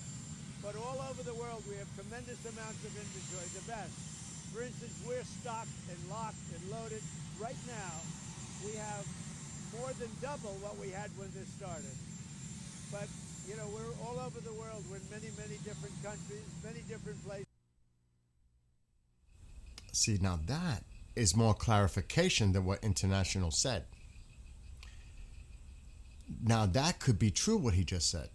Now when you hear it in context, he's not saying, he deflected from the question and said we have more there now than we did before when we started this thing. More than double. Yes. Think about all the logistical support that's there right now. That is true, that we may have more assets and more inventory and more arsenal and more munitions there than when we first started this whole thing. That is true. But see how he spun it? And he's talking about the stockpile around the whole world, including the NATO nations, and he's taking it from Germany or here or there, which makes them more vulnerable. Yeah, we'll just take it from here and there and there and there. Fuck them. We'll just take it and leave them on their own. They're on their own. If Russia wants to do something, we'll just take all our goodies and take it out of all these countries, and we'll recover them for our stockpile. And yes, we may have a lot more firepower there now than when we first started this thing. I think that's what he's alluding to. Which would be true. We have more than double than when we first started this thing. Presently in the region, the firepower itself. That I could see as making sense, yes. Follow? Context is everything. It is. But if you listen to it now in the clip, he went from, we have plenty of stockpile all over the world. We can take it from all over. We can take it to replace. That still leaves a void where you're taking it from, no matter how you spin it. And secondly, yes, what he said is that we may have a lot more than double than when we first started this thing in the region. That is definitely possible, yes. So context matters, because that could be taken out of context. Like, he said what? That's not what he said. That's not how he said it in the context of it. That's why it's important not to just run with stuff. Try to find the clip like I did and see exactly what did he say. So I'm going to play it again. The question from the reporter. Because of all the firepower required for epic fury, that there are people in the White House who are starting to worry about our inventory of bombs and missiles. Are you worried? No, we have more than we've ever had, actually. Because all over the world we have inventory, and we can take that if we need it. But all over the world we have tremendous amounts of inventory, the best. For instance, we're stocked and locked and loaded. Right now, we have more than double what we had when this started. But, you know, we're all over the world. We're in many, many different countries, many different places, all packed up. Now, what happened is Biden came in like a Back to deflection of Biden. or Obama. So that's what he's saying. We have a lot of firepower right there, probably more than when we first started this. That's true. Think of what's in the region right now. Well, at least thank God the Ford is allegedly coming home. But you had 3 carriers, amphibious groups. I mean, the Tripoli, I don't know where the Boxer is. But you have a lot of firepower in the region. More than when you first started this. That is true. But the way you replace the stockpile is by taking it from other countries to replenish your stockpile and leave them without it. Oh, we're just going to come and take this now. We need it. Sorry. We're just going to take this out of your country. And why not? You guys ain't helping. This is probably what he's thinking. You know, you're NATO. We pay all this money and we supply all these weapons and everything else. For what? Well, guess what? Now we're going to start taking this shit back. He's already told Spain, Italy, you've heard it. So we're just going to take what we have in all these countries and pull it out and bring it back home or bring it back to us. That's his philosophy. Think about that. So that doesn't still solve the issue about the stockpile itself. I mean, so you're going to take it and just say, we're not going to replace it back to you guys once we take it? That's it? It's over? We're not just taking it. It's not going to be replaced. Good luck. Or is the plan that once this is over, we'll just send some of it back? Whatever we don't use. I don't know. I don't honestly know. But that is scratching my head like, I don't even know. And now the other side is mocking his hardliner comment. They're mocking it. Everyone, they're putting it on their posts. Everyone in Iran wants to make a deal, including the hardliners. They have no navy. They have no air force. They have no anti-aircraft. They have nothing. And they've got an emoji like laughing and embarrassing him, like mocking him.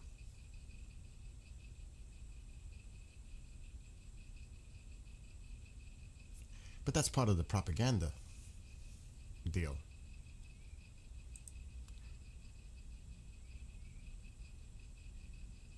This is Lebanon related. I don't even know. I hope Jason's right. And somebody else. It could be a big pizza watch situation this weekend. The Pentagon. Could it happen after both markets close? Financial oil today? This weekend sometime? Tonight? Who knows? I know Israel's itching to get back in. Well, Iran, if they thought there was an impending attack, any signal of that, thanks to the Chinese and the Russians maybe, would they launch a preliminary, preemptive strike?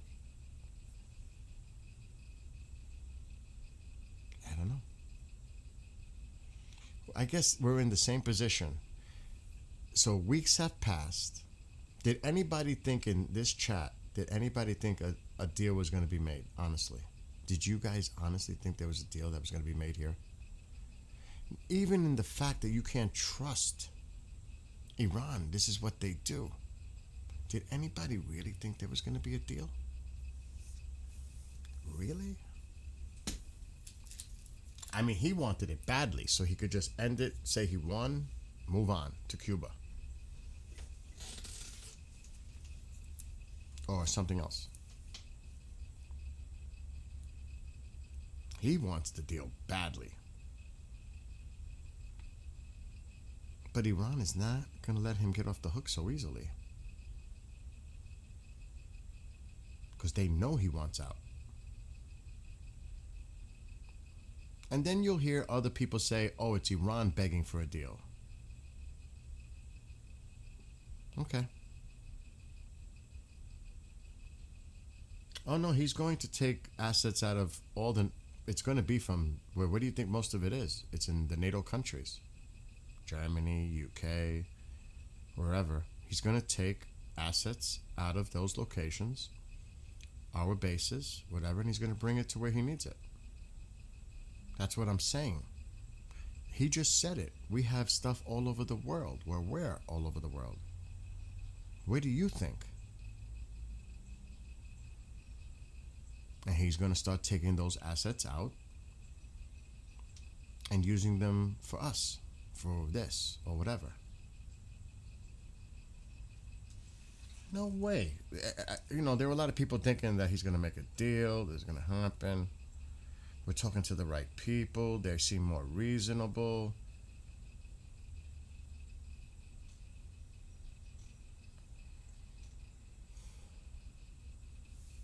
Oh, we're talking to the right people. And then he comes out with a statement and says, oh, they have 2 groups, 3, maybe 4 groups that we're dealing with, and they all don't know what the hell they're doing. And again, an ordinary person knows that Iran is made up of factions. Is he just figuring this out? That's scary if that's the case. How out of the loop he is. The president. Oh, well, you know, I couldn't believe when I read that.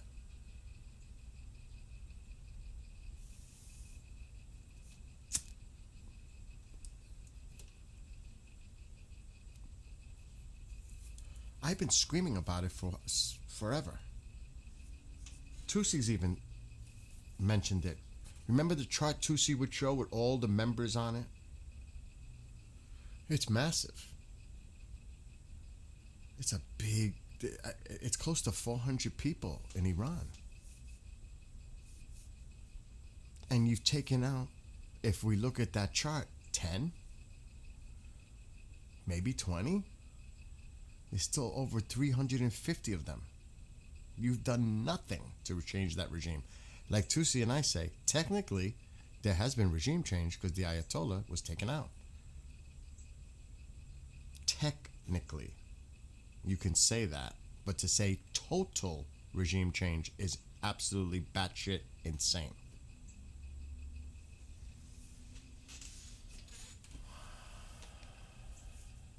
So yeah, didn't you hear what happened yesterday, that they're talking about taking the hypersonic weapon from Germany and bringing it to the Middle East? Helmet?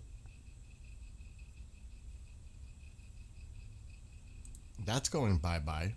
It hasn't been used in an operation, in a conflict.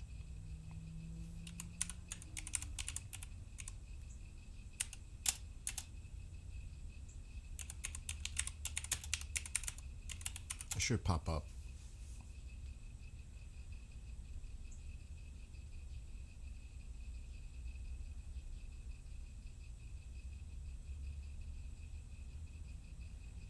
I'm looking for it.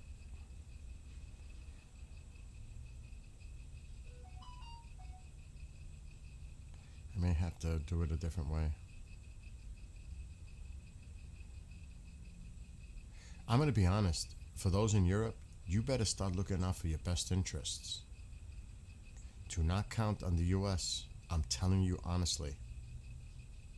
You have to come up with a defensive plan and an offensive plan on your own.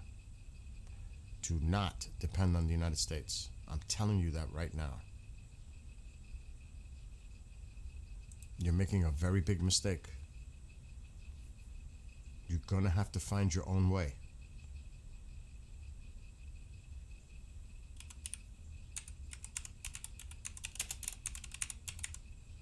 And that's just being straight up honest.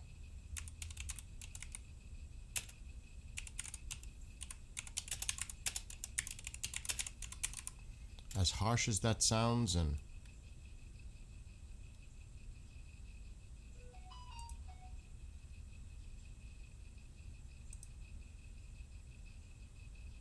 Let me see if this article talks about being in Germany.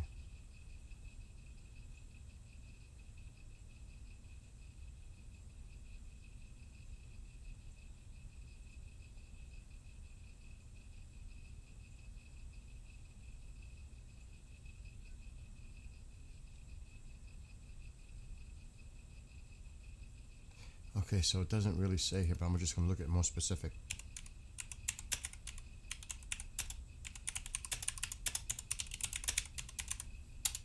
It's Dark Eagle. That's what it's called. It's a hypersonic. But I could have sworn I heard that there was one in Germany.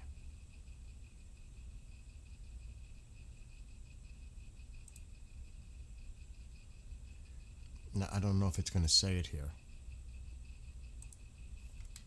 Dark Eagle, all about the U.S.'s secret Mach 5 hypersonic missile that Trump wants to use against Iran. Now, I could have sworn there was one in Germany. And that they're thinking of moving it out of Germany.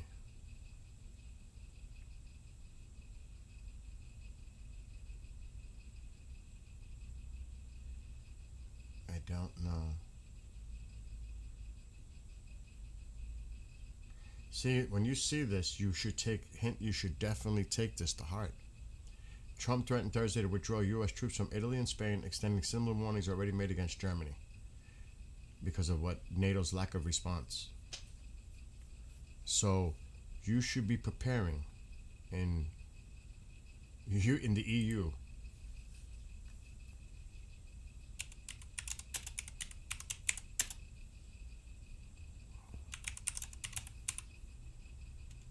Let me see if I can find it. I could have sworn there was one in Germany. Oh yeah, maybe.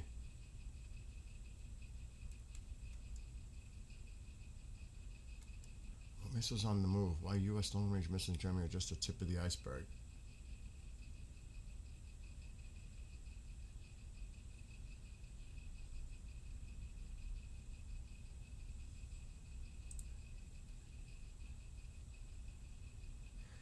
It has been the one paragraph U.S.-German declaration provides for the future deployment of 3 U.S. conventional missile systems, long-range hypersonic weapons that know Dark Eagle. It is. Dark Eagle is part of it. The novel Dark Eagle hypersonic weapon has been undergoing testing until recently, and they're talking about its flight range. And I believe it was being tested in Germany.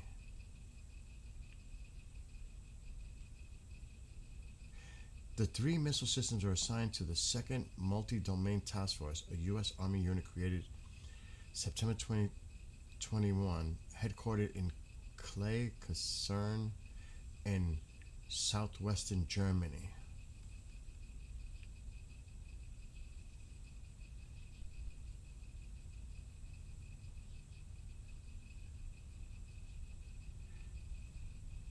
So it looks like when you hear about the deployment of all kinds of assets throughout the world,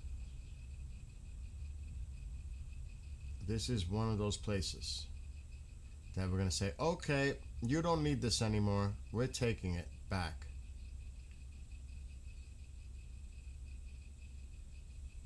Putin must be loving this.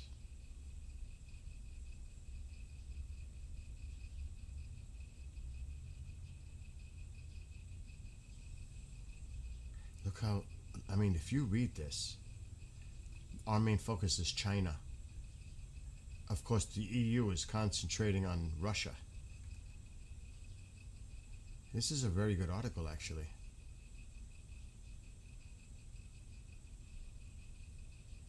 So, the bottom line is this. You people in the EU, Europe, you really need to do something for yourselves. Because Russia's watching all this. And yeah, Russia's in a bogged down with Ukraine. But if they see vulnerabilities, that the U.S. starts pulling out its forces and assets, what does NATO have? What does NATO have without the U.S. presence? That's the question. Do you have enough? That is a legitimate question. And he's so pissed at NATO right now, he couldn't care less what happens to NATO. You know? Yeah, we need the Golden Dome. But you got to remember, going back to Reagan with SDI, this has been going on for some time. Just don't think that this shit has popped up recently. Because I know people within that I talk to, it never went away. SDI never went away. Despite what you might have heard. This is all still part of the technology. This Golden Dome. It's never went away. We might think that, but I've been told by people in the know that said, "Bill, what, you think SDI just disappeared?"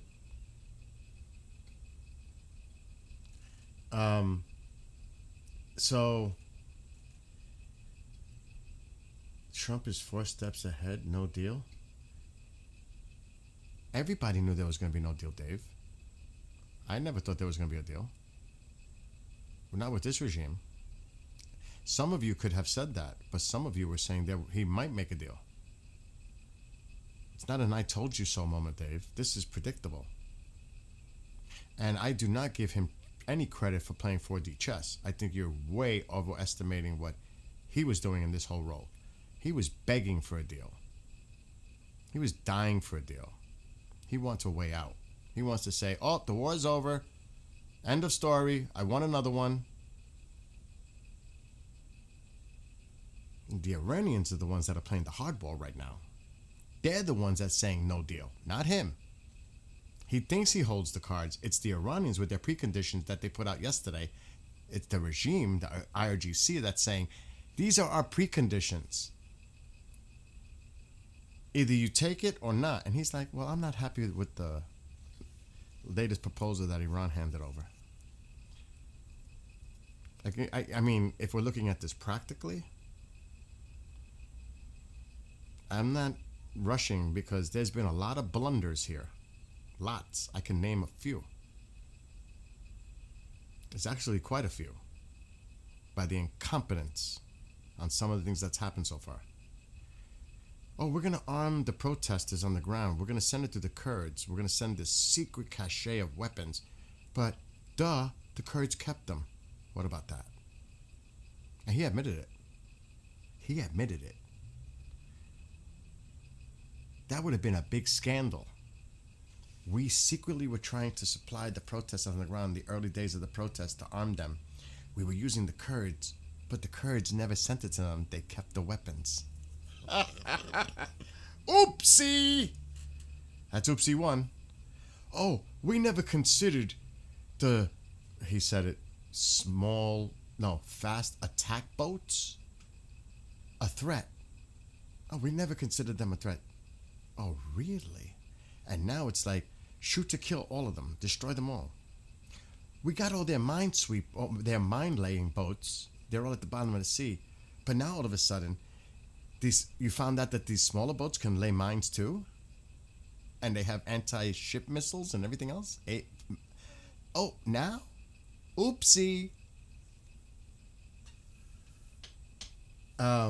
He does play word games all the time, but people make excuses for his word games. That's the problem. Oh, this is all part of the plan. The incompetence at times is so obvious, but people continue to make excuses and say, oh, this is part of a 4D chess game. How many times does that have to happen where there's a pattern of like, this is a shit show? I'm just being honest. God forbid Biden was involved in all this. Then all hope is gone. Oh my God, this would be scary. I would be like, oh my God, we're done. But we cannot make excuses. When witnesses come out and say, we weren't protected at Kuwait where 6 military personnel lost their lives. Oh, what about Benghazi? What about this? They said they were totally vulnerable. They were not protected. They did not feel safe. But we made it sound like they had all the protection they needed. That needs to be investigated further. oopsie, cost 6 people their lives. There's a lot of shit going on.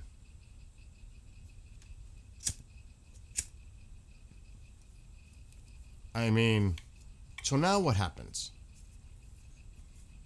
Economic fury. We're going to wait this out. See, all reports are saying, yeah, it's effective. The Iranians don't give a shit. It's about survival. And you don't think they're getting stuff over across their borders from Pakistan? Who knows what Turkey's doing? The Russians are working with them in the Caspian Sea to the north. All the focus is on the Strait of Hormuz. But meanwhile, there's traffic going between Russia and Iran through the Caspian Sea for goods and oil.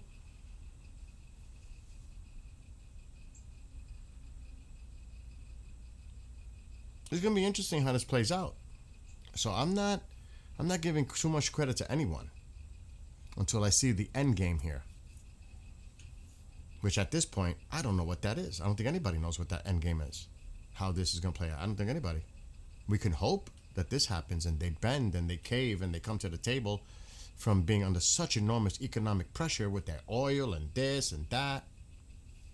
Is military going to make a difference? An operation? Quick, powerful strike? Is that going to make the difference? I don't know. So, and I could be very wrong. I'm not one of those people that think I'm right, everyone else is wrong. Absolutely not. I'm sure there's a lot of people think they're right and they're never wrong.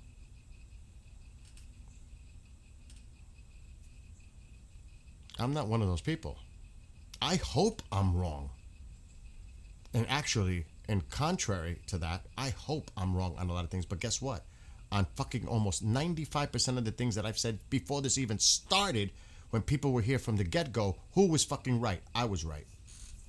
All these other people were talking shit. It's not like this wasn't predictable. It's not like anybody had like you didn't need to really. This was so obvious and logical and rational to see how this all was going to go. Like they didn't know that the Strait was going to be a card that the Iranians were going to hold.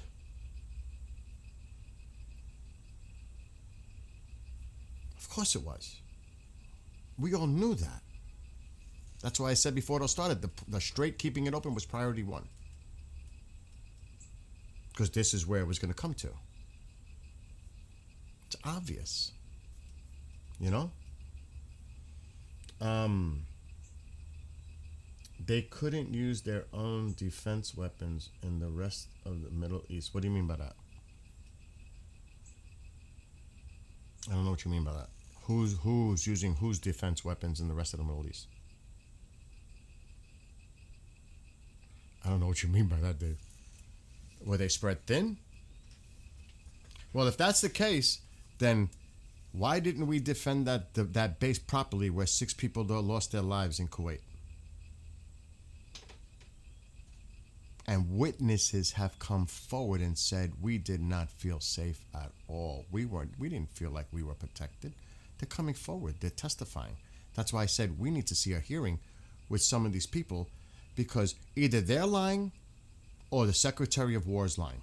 Somebody's lying about the events leading up to that and when it happened. Someone is obviously lying. Or at the least misleading the public. But I'm sure they'll say these witnesses are a bunch of Democrat-paid liberals. Of course they will. And they'll go after them and they'll slam them, their credibility, because that's what we do. We find a reason to demonize and discredit. It's part of the game. Sad as it is, but that's part of it.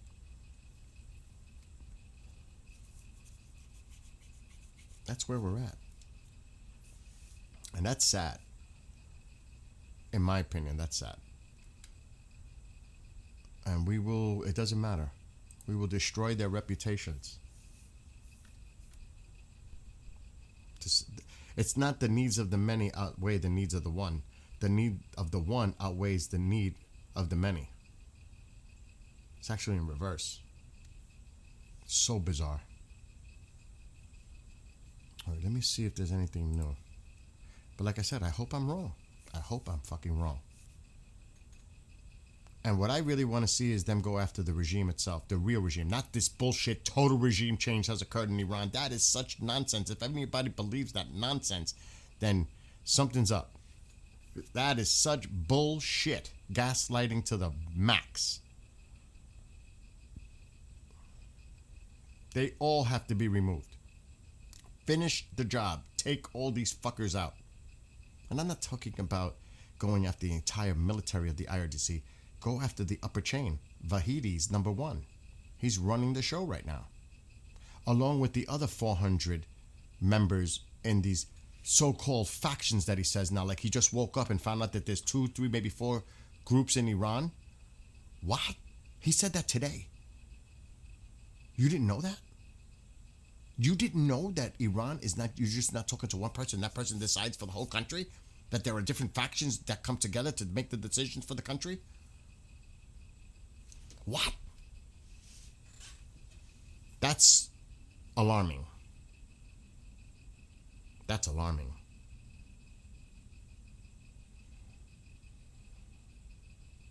That is definitely, that hit me. I was like, what?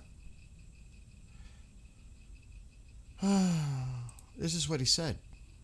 In Iran, the leadership is very disjointed. They're having a tremendous problem getting along with each other. It's got 2 or 3 groups, maybe 4. Like he doesn't know. And it's very disjointed leadership. And that with that being said, they all want to make a deal, but they're all messed up.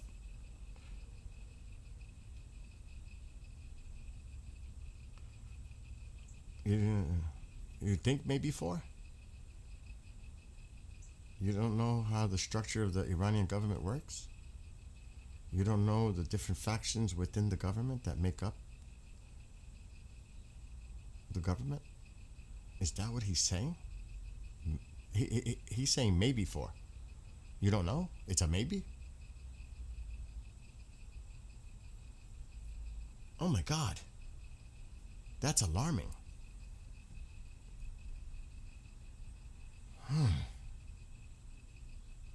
Oh yeah, the people we're talking to, Galibaf, and I called it. I was one of the first people to call it. That was Galibaf. Then Tusi jumped on it. But I was one of the first people to say it was Galibaf that he was talking to. I put it all together. I knew it before many people did. I called that. And, oh well, we're working with someone who seems to be reasonable to negotiate with. How'd that turn out? Like that person decides for Iran? Really? Is that what you was led to believe? That you're talking to the right people? How'd that turn out?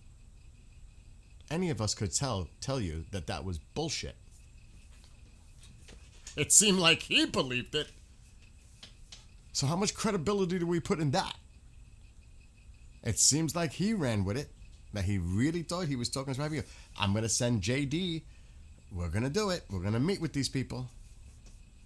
Then Iran didn't show up because there was infighting. That's true. The people that wanted to negotiate, the more moderate, if you want to call them that, they're all fucking nuts. They're terrorists.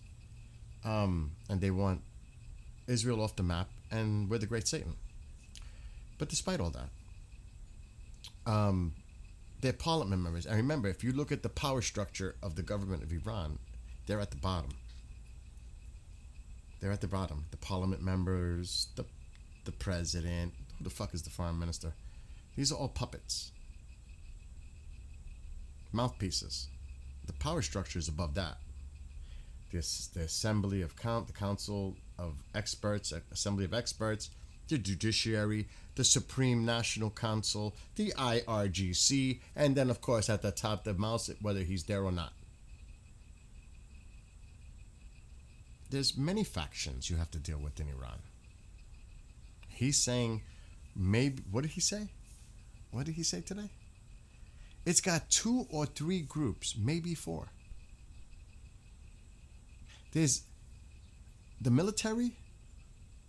There's definitely a lot of hardliners, if this is the way he's breaking it down. I don't know if you want to say maybe there's some moderates, So is that the groups he's talking about? The supreme leader? That's not a group, that's an individual, but I'll give them the benefit of the doubt. So is that how he's looking at it? These are the groups? I don't know. But that's very simple-minded. Which should alarm people, to be honest. That is not 4D chess. That's checkers. That's the opposite. That's scary. If this is how he interprets it. That is like fucking not far from 4D. I don't even know. It might be worse than checkers. It might be playing with a ball with jacks. To be honest and objective. So, and it's pretty obvious that the Iranians put set preconditions. The IRGC has made it clear we're not talking nuclear anymore until this changes. We're not talking nuclear anymore. We're not talking about our proxies, the resistance, or the terrorist groups. We're not talking about our missile program, and we're not talking about the Strait of Hormuz. That's a non-starter for the president. Oh, well, they offered us another deal, but what did he say exactly? I forgot what he said exactly. I'm not satisfied. They want to make a deal, but I'm not satisfied about it. We don't know if we can reach a deal with Iran. Oh, really? That's what he said today. Oh, really? Now, again, that could be all part of a public posture to put it out there, and we give him way too much credit of thinking that way as a 4D chess game. But based on the pattern of behavior, and the one day it's this, the other day it's flipped, the other day it's this, we're back to here. Now we're here again. No, we're going back to that. There's a lot of confusion and mixed messaging going on there. I don't know if that's the right way to play 4D chess, to be honest. Is he playing with himself? Because the other side knows exactly what he wants. And they're not going to make it easy for him.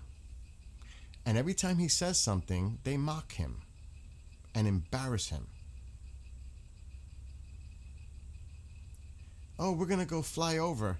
The day before, they're about to take off and fly to Iran. But Iran says, we're not showing up. How about that? Oh, I got to cancel. Why bother flying them 18 hours for nothing? Because you knew it was going to be nothing. The Iranians told you, and they're not showing up. Oh, no. I'm telling you. And they just gave him an offer now, and he refused it. It was an offer he had to refuse.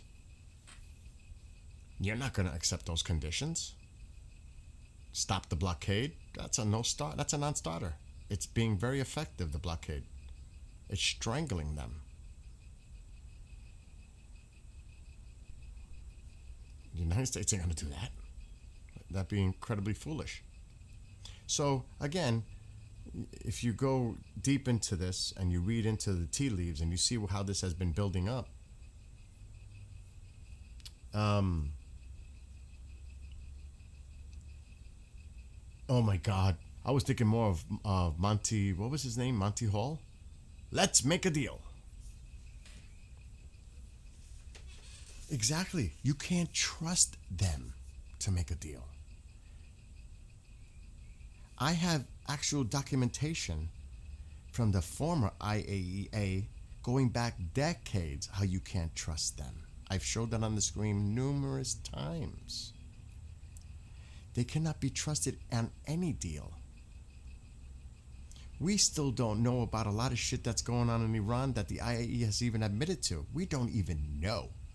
We know about the 400 plus, but in their report they say there is stuff that we don't even know about and where it is.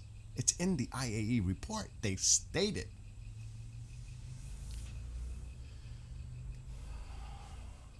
They can't be trusted. I wouldn't be surprised they're doing some crazy shit right now somewhere in an undisclosed location. Iran is a large country. Do we know everything that's going on in that country? I would hope so. I don't think so, but I would hope we do. Especially in the western side. No, the east. Wait. Yeah, the western side.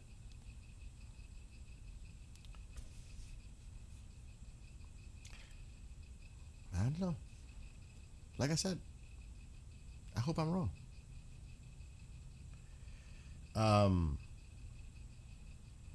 Maybe it's been done on purpose.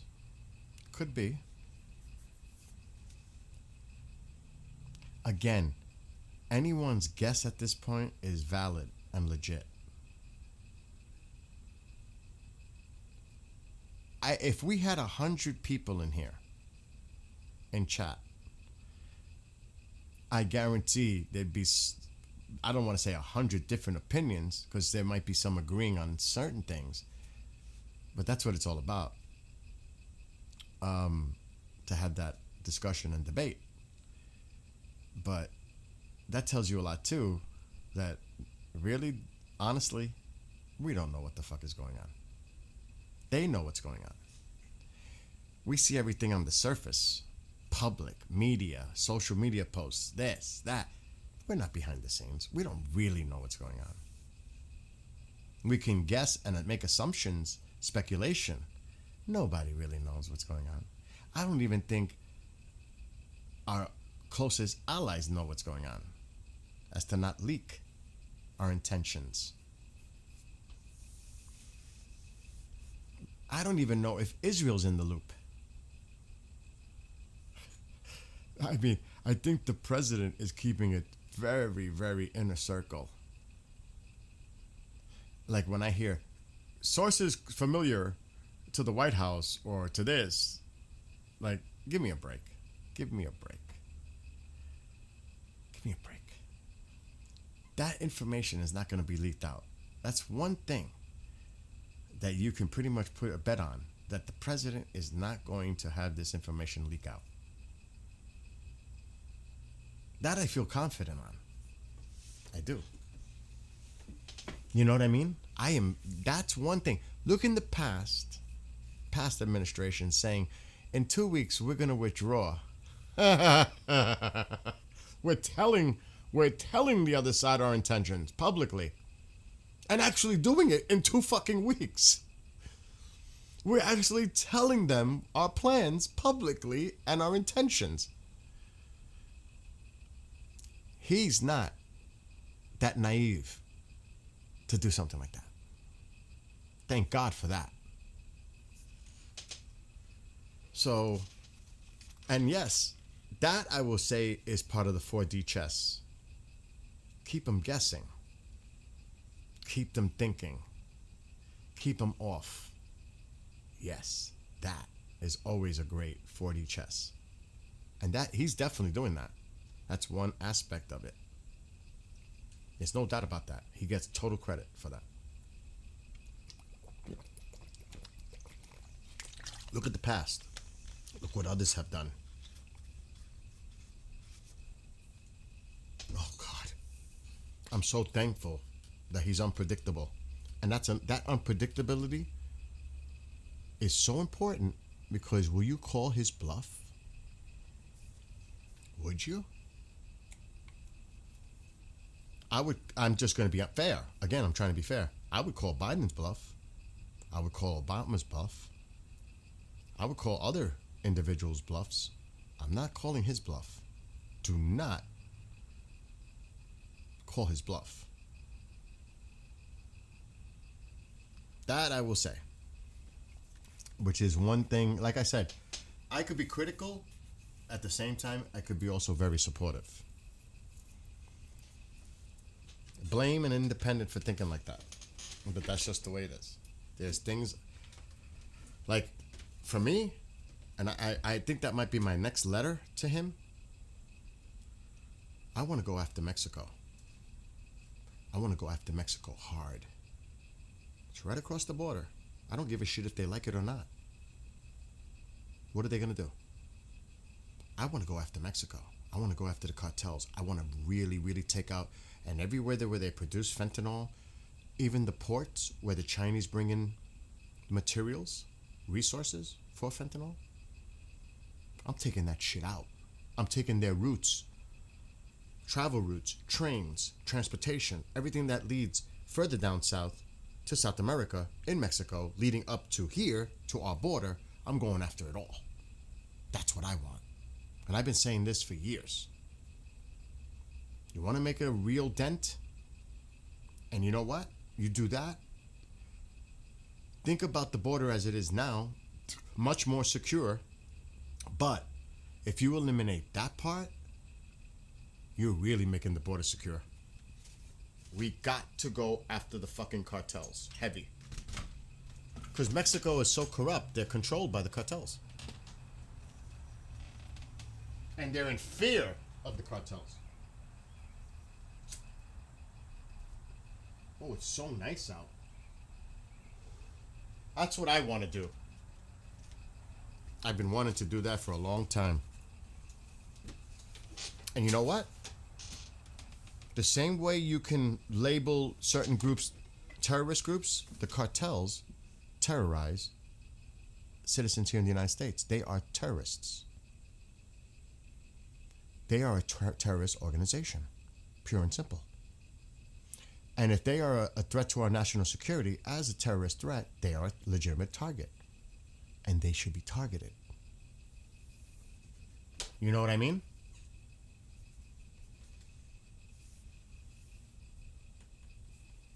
I know, right, Gitmo? Did you see that, what I was talking about yesterday? These small boats crossing the English Channel into the UK? And it's been going on for quite some time. Can you imagine how many bad characters? That's like their border. They're going in little boats, crossing the English Channel and getting into the country undocumented. What the is going on? That's scary. It doesn't look like Starmer gives a shit too much. He's always out there apologetic and trying to denounce anti-Semitism, almost like he's blaming the people themselves for the anti-Semitism, but not the cause, the root of the cause. Where does this come from? It comes from Iran. Even if a person is manipulated, let's call it brainwashed, to these extremist views, think of how ISIS was. How many Americans or Canadians or people from all over the world were indoctrinated in the cause of ISIS? Remember that? But what is the cause of it? Who is the one responsible for this? The people? Or the people behind the scenes that are causing all this? It's Iran. And I'm not saying the necessarily ISIS thing, but when you see all these people becoming radicalized and extremists, it's coming from somewhere. It's an ideology. It's a movement. It's jihadi. It's a holy war.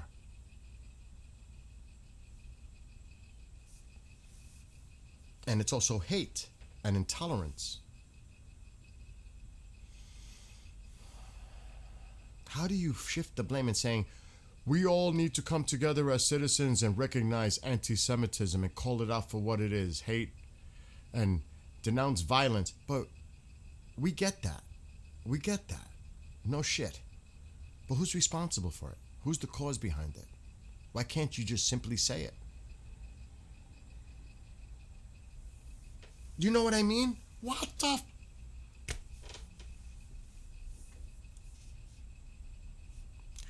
Look, from day one, and I still believe that the president's going to do it, and I do believe the target list has been reassessed. I hope the president pummels the shit out of the real leadership, the regime. And yes, the straight is, but I hope he, and I don't wish harm or worse. I'm not on TikTok, or death, that's not my way. But in this situation, the only way is to do that. I hate to say that. It, as a moral principle valued person and a Catholic, it hurts me to even say that. Because I don't want to sound like I'm condoning it necessarily, but I think it's a necessity for the overall peace and stability and freedom for the Iranian people, for the Israeli people, for the region. And sometimes horrific things have to be done in order to achieve that stability and the peace for everyone. I don't know any other way to put it.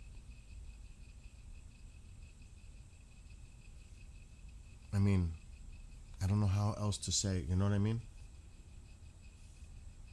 But when I saw Starmer's statement yesterday, after he left that location, and he made that, how are you? Look, your role is to protect all the citizens in the UK. You don't have to say Jewish citizens, UK citizens, or this one. Your job is to protect all the citizens equally and treated equally in your country. An attack on any of your citizens is unacceptable. And then you have to say, well, who's responsible for this? Not the fucking people. And they are individuals, you know. This guy was born in Somali. He became a British citizen when he was young, since the 90s. He's been living there. I get that. But still, indoctrinated. It's still there. And you don't know, I mean, are they looking into the behaviors of online and all this other contacts, phones, computers? Look at the history. Matter of fact, this guy was arrested and sent to prison for another knife incident on a fucking constable. He was released 4.5 years later. How the hell is someone who stabbed a constable on the streets in 4.5 years? What? He attacked and stabbed a police officer, and by God, thank God, the person survived, and you only gave him 4+ years in prison, in jail or whatever? And then he was on some kind of a watch list, and you took him off the watch list? What the hell is that? What is it, Mom? You know what? I gotta go soon. I got shows to do. I can't believe it's 3:30. Looking at the TV Yeah? and how the people are like, it makes me even cry, like the dogs to be adopted, you know? Oh, yeah. And a lot of people do take them, you know? Mm-hmm. And I said to myself, Jack was such a lucky. Thank God. Huh? Thank God. Yeah, he's a very lucky dog. But there's a lot of people that like to adopt. Of course. There's many people that love to adopt animals. But I wish I could do it again. I know, but it's can't really, do it yeah, like it's, we're at that stage. 2 cats outside, a dog in here, you know. Let's maintain what we got. They will play a lot, though. Anyway, It's so sad. And feelings. we were like the UK until Trump got them out. Well, we still have a lot more in-house cleaning to do. It's something, I don't know what it is now. No potato soup seed? I mean, no, there isn't. Another thing too is, even, I gotta see if I have a show set up. I'm gonna have to get off soon. I'm gonna see if she set up her show. She sure did.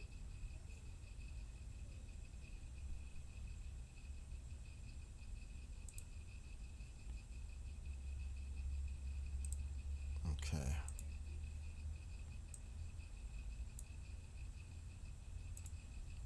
I'm lucky I seen this. I gotta get off soon. I got a show to do. I still have time. Even if you were to remove this regime, you do not remove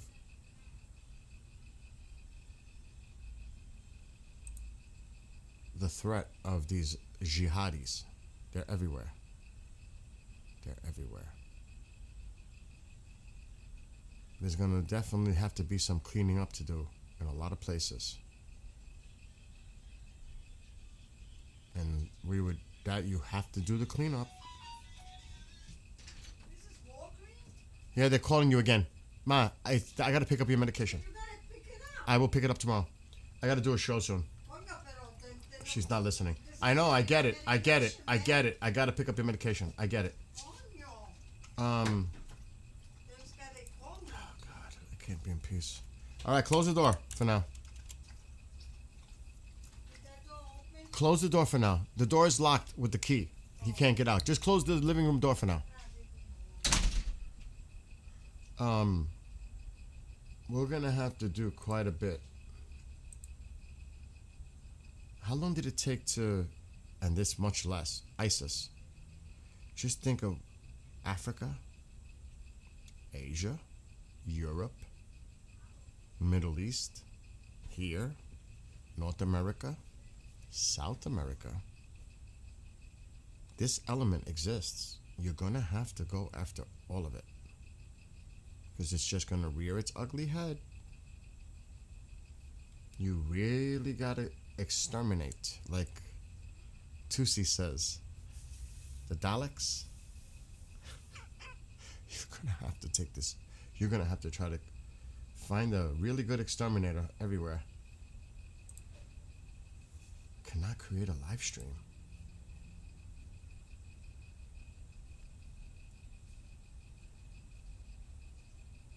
Oh shit. Okay, I'm stuck. I can't do nothing about that.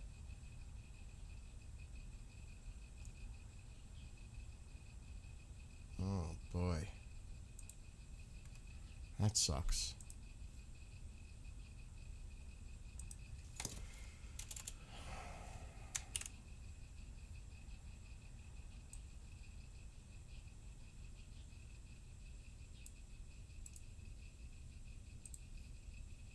Give me a second. I gotta do some show stuff. I have to get off soon.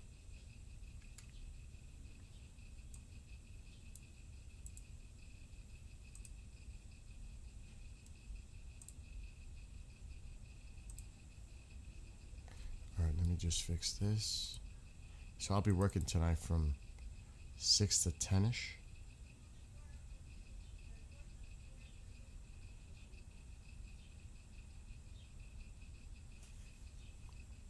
This is a major concern with some of these fucking dead files. It's driving me nuts.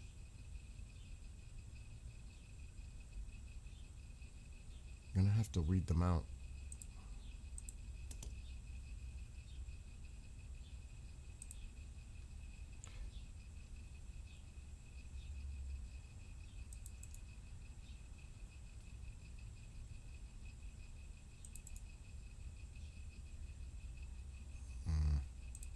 Let me do this one.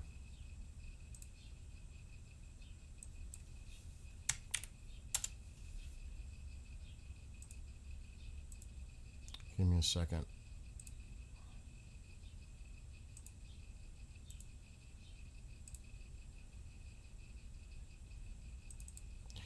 All right. This is a mess.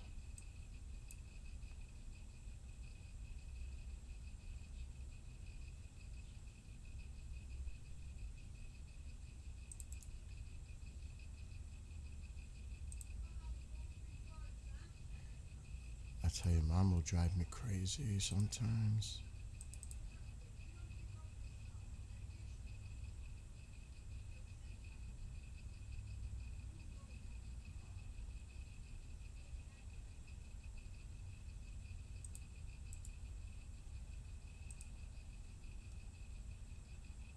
I have to find another file.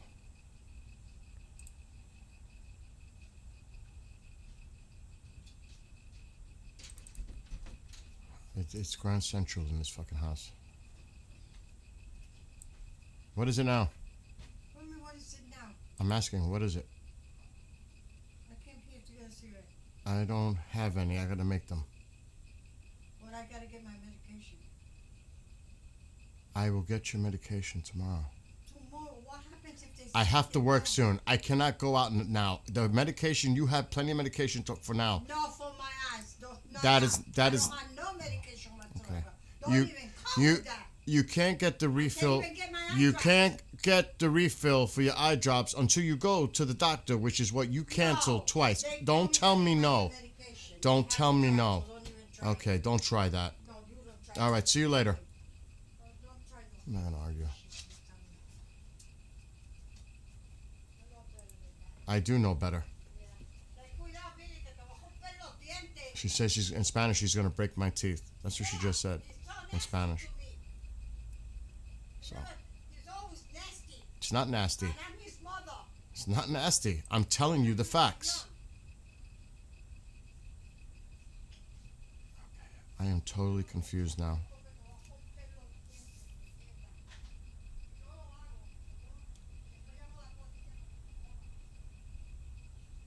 Now she's threatening to call the police in Spanish. This is what I got to deal with.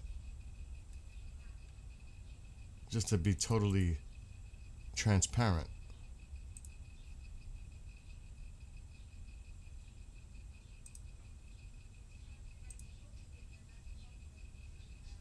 So don't, I go through my issues too. We all do. I really need to focus on what I'm doing here right now.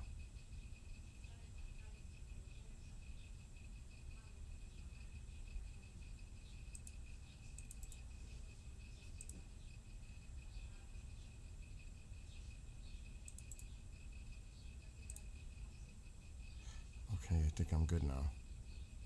Oh no, I'm not.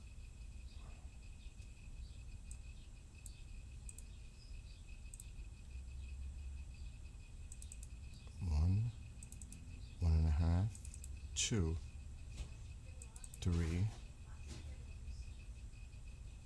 4.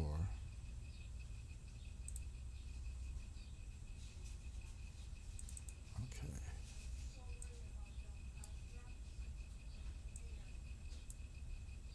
Patience is a virtue, I'll tell you that right now.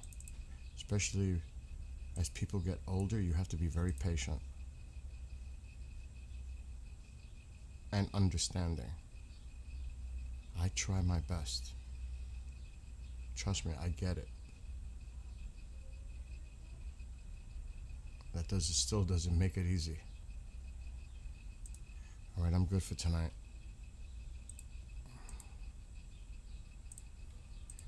Whew. What's up, Bob? I had to lower the mic, Bob. So you don't hear the back and forth going on in the background? You think I'm going to have that on full mic volume? It's a back and forth thing going on right now.